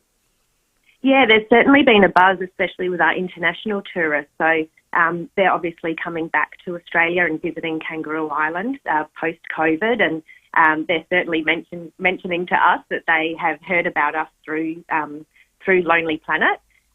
We've always been a popular destination because people do really love getting away from, the daily grind and just being able to experience the wonderful environment that we've got on Kangaroo Island. So we're really excited to welcome new people, returning visitors, and also local South Australians back to KI. Alana, obviously there is still a risk of future bushfires. We know that we're this summer we should be facing hotter and drier conditions. Have there been things learnt from the bushfire 4 years ago in terms of how to prepare or how to look after these environments, before the potential for a bushfire, but also after? Yeah, so, there's certainly lots of things that tourists can do, obviously checking the CFS website when they're travelling on Kangaroo Island through fire danger season. There's obviously precautions that everyone can take. Our fire team in national parks, we've done prescribed burning on Kangaroo Island, and obviously training our staff in how to prepare and deal with a situation should it arise again. Alana, thank you for your time this morning. Thank you so much. Alana Benz, the KI Tourism and Commercial Services Manager. If you're looking for something to do these school holidays, now they've started, you can head over to KI. And of course, now that the Kelly Hill Conservation Park has reopened and the Wilderness Trail, get over there and watch for snakes, of course. Watch for brown snakes, any kind of snake that are over there on KI. Actually, I don't know. KI being the island, of course, maybe some species haven't made it to the island. I would still think there'd be brown snakes. Correct me if I'm wrong, but yeah, there would still be the similar threats. And of course, swimming in the ocean, no doubt, being aware of sharks and things like that too. That is true. The dangerous water animals. But no, that's so great to hear and see that KI really feels like it's getting back on track post those fires, almost 4 years on. Sam says there are black tiger snakes on KI. They sound pretty dangerous. Great. Anyway, if you're heading over to KI, you'll have a wonderful time, but just be careful of the fauna and the flora that is over there. Hey, and good news, 8223 0055 if you'd like to get along to an Adelaide Strikers game, the New Year's Big Bash game at Adelaide Oval. Give us a call now if you want to head along to the FIVEAA Lounge on New Year's Eve, 8223 0055. First caller through will get tickets to the lounge to see the Adelaide Strikers take on the Melbourne Stars. It is New Year's Eve from 6:45. Tickets at adelaidestrikers.com.au, or first caller through will get you a double pass to the FIVEAA Lounge. Now we're heading from KI, talking bushfires in the past. We're heading up north now to another natural disaster, to a place called Lakeland in Queensland. Had a population of 299 people from the 2016 census. It is 248 kilometres northwest of Cairns. If you are driving from Brisbane, though, it's a 22 and a half hour drive from Brisbane. To put it in some context, that's a whole day's driving. Saying how big a state Queensland is. We'll head up to Lakeland shortly to catch up on what is happening with the floods. But first of all, Grant from Prospect, congratulations. You are off to the FIVEAA Lounge with a friend on New Year's Eve. We'll have some more tickets later in the week, so stay listening. But now it is time to check your traffic if you're heading into work this morning. Celebrate more summer moments with Moonlight Cinema Adelaide, plus Macca's summer menu and the McCafe iced coffee range. Thanks, Lucy. It's a really smooth run in on the roads today. Green Hill Road flowing well. Port Rush Road looking the goods. And we're accident breakdown free in the Northern Connector. Do have a lane closed today at Torrensville, South Road near Ashwin Parade, just near the Brickworks Markets. And slow for works at Dry Creek at Salisbury Harbour near the Wingfield Interchange. Got cameras, Anzac Highway, Ashford and East Terrace at Henley Beach. Zamel's cracking Christmas sale is now live. Save up to 60% off on gifts for everyone. Chris Kringle gives from $9. Shop now and make this Christmas a cracker. Adelaide's most accurate traffic on 5AA. Remember when milk came in bottles? I mean real glass bottles. It somehow tasted better and it was better for the planet. That's why the Flurio Milk Company have partnered with the Udder Way to bring you milk in a glass bottle. The reduction in single-use plastic bottles will be phenomenal. In the millions. Join the fight to reduce plastic and look for milk refill stations in your supermarket. Thanks to Flurio Milk Company and the Udder Way. Visit fluriomilkco.com.au for more. Want to turn your Flybuys points into dollars this Christmas? You can take $10 off for every 2,000 points you redeem. That's great value, hands down, at Coles. Minimum spend $10, limits, exclusions, and T's and C's apply. Grab the whole family and celebrate Christmas at the 2023 Christmas Party at the Park and the Festival of Fire. It's fun for everyone with free kids amusements, face painting, live music and a visit from Santa Paws.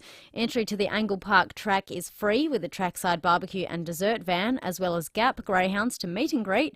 It'll be a festive night out for the whole family, and it all happens on Thursday, December 21, this Thursday, at Angle Park. Gates open at 5:30 p.m, 55 Cardigan Street, Angle Park, and don't forget, gamble responsibly.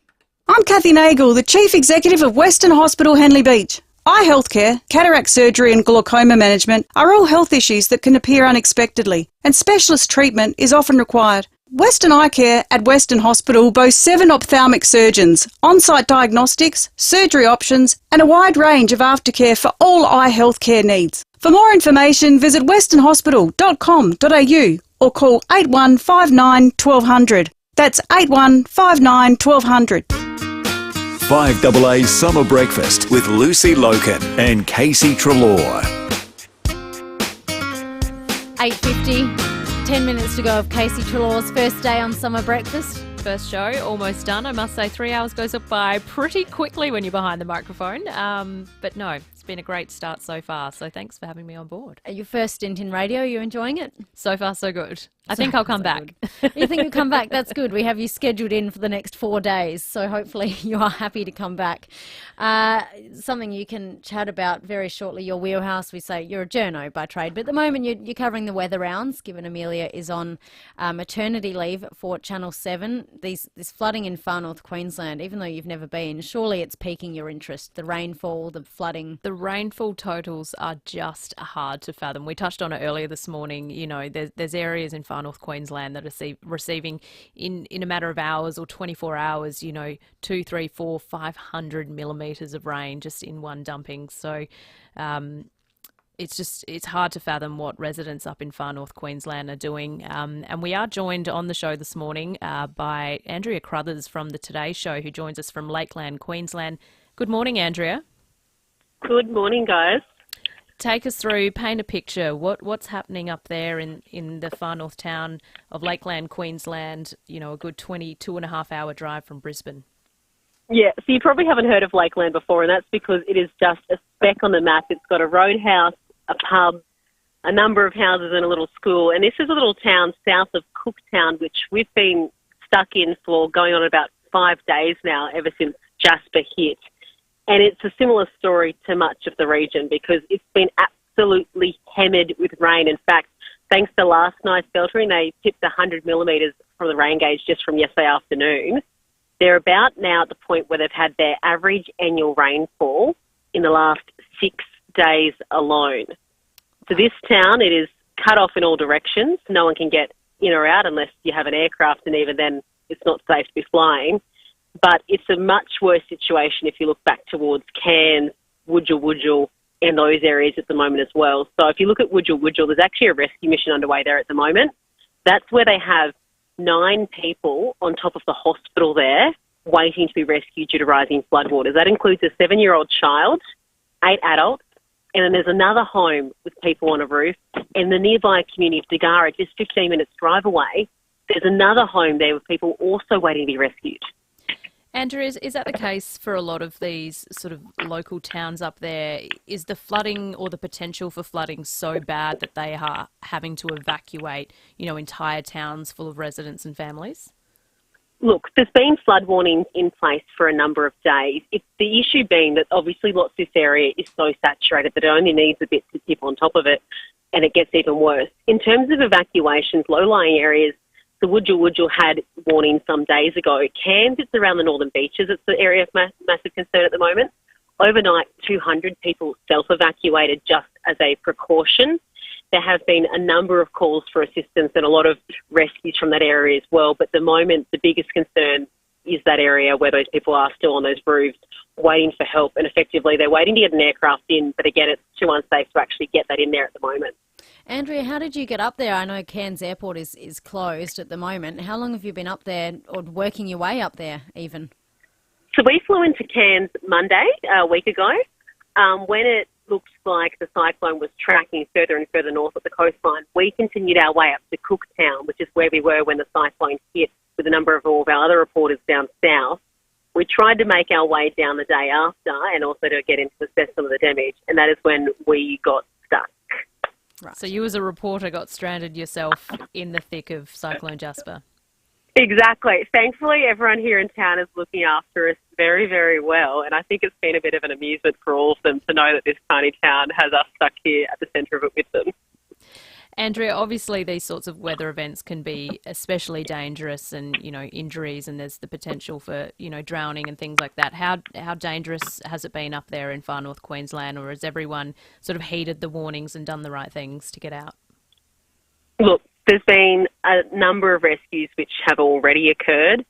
Obviously, there's been a lot of warnings, particularly around people to make sure they're not playing in floodwater or trying to do lots of those sorts of things. But in terms of how things are going at the moment, most people seem to have been heeding those warnings, thankfully. But there's still a long way to go because it's not even just that, guys. There's issues such as, perhaps somewhat ironically, there's critically low water supplies in Cairns at the moment.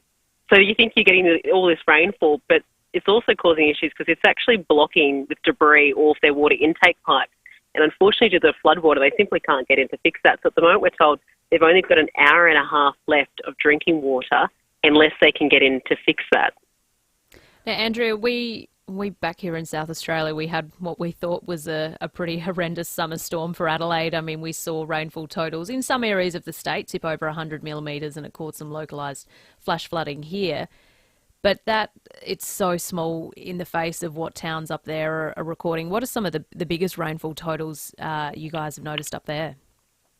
So a town by the name of Myola, it has seen over 2 metres of rain. That's right, 2 metres of rain in just the last 6 days. A lot of places have been seeing similar to that.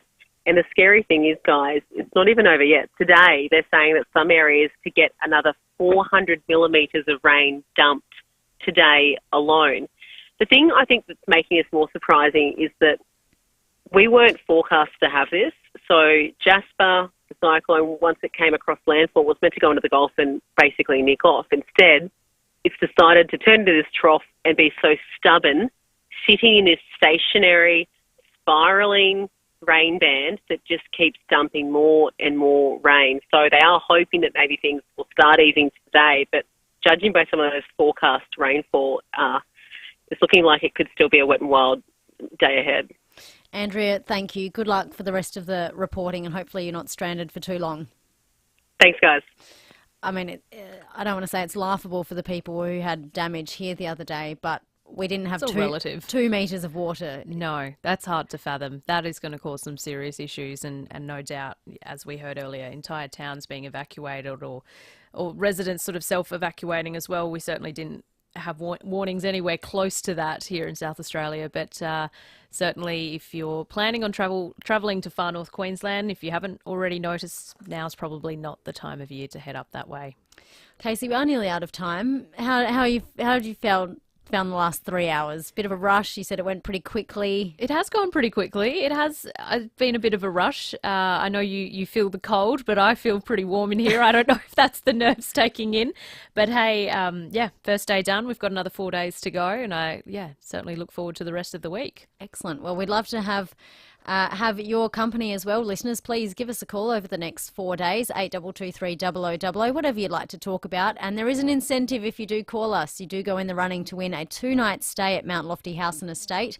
The 2-night stay does include breakfast, dinner and a spa massage voucher. So that sounds pretty good. So just for jumping on air with us at any stage this week, you will go in the running to win that prize, and we'll announce the winner on Friday. It's 8:58, which means we're out of here to go get another coffee, a piece of toast perhaps, a little debrief. Sounds good to me. No, I could do with some food, I reckon. It's sort of past that time. We've been up for several hours now. But yes, if you want to call in to chat all things weather, if you have a dairy farming background, happy to chat about cows and agriculture too. We'd love to hear from you throughout the week. Graham Goodings is up next, and we will catch you tomorrow morning from 6. What's on your bucket list? Skydiving? Swimming with dolphins? Hot air ballooning? Before you plan a bucket list, plan your will with Don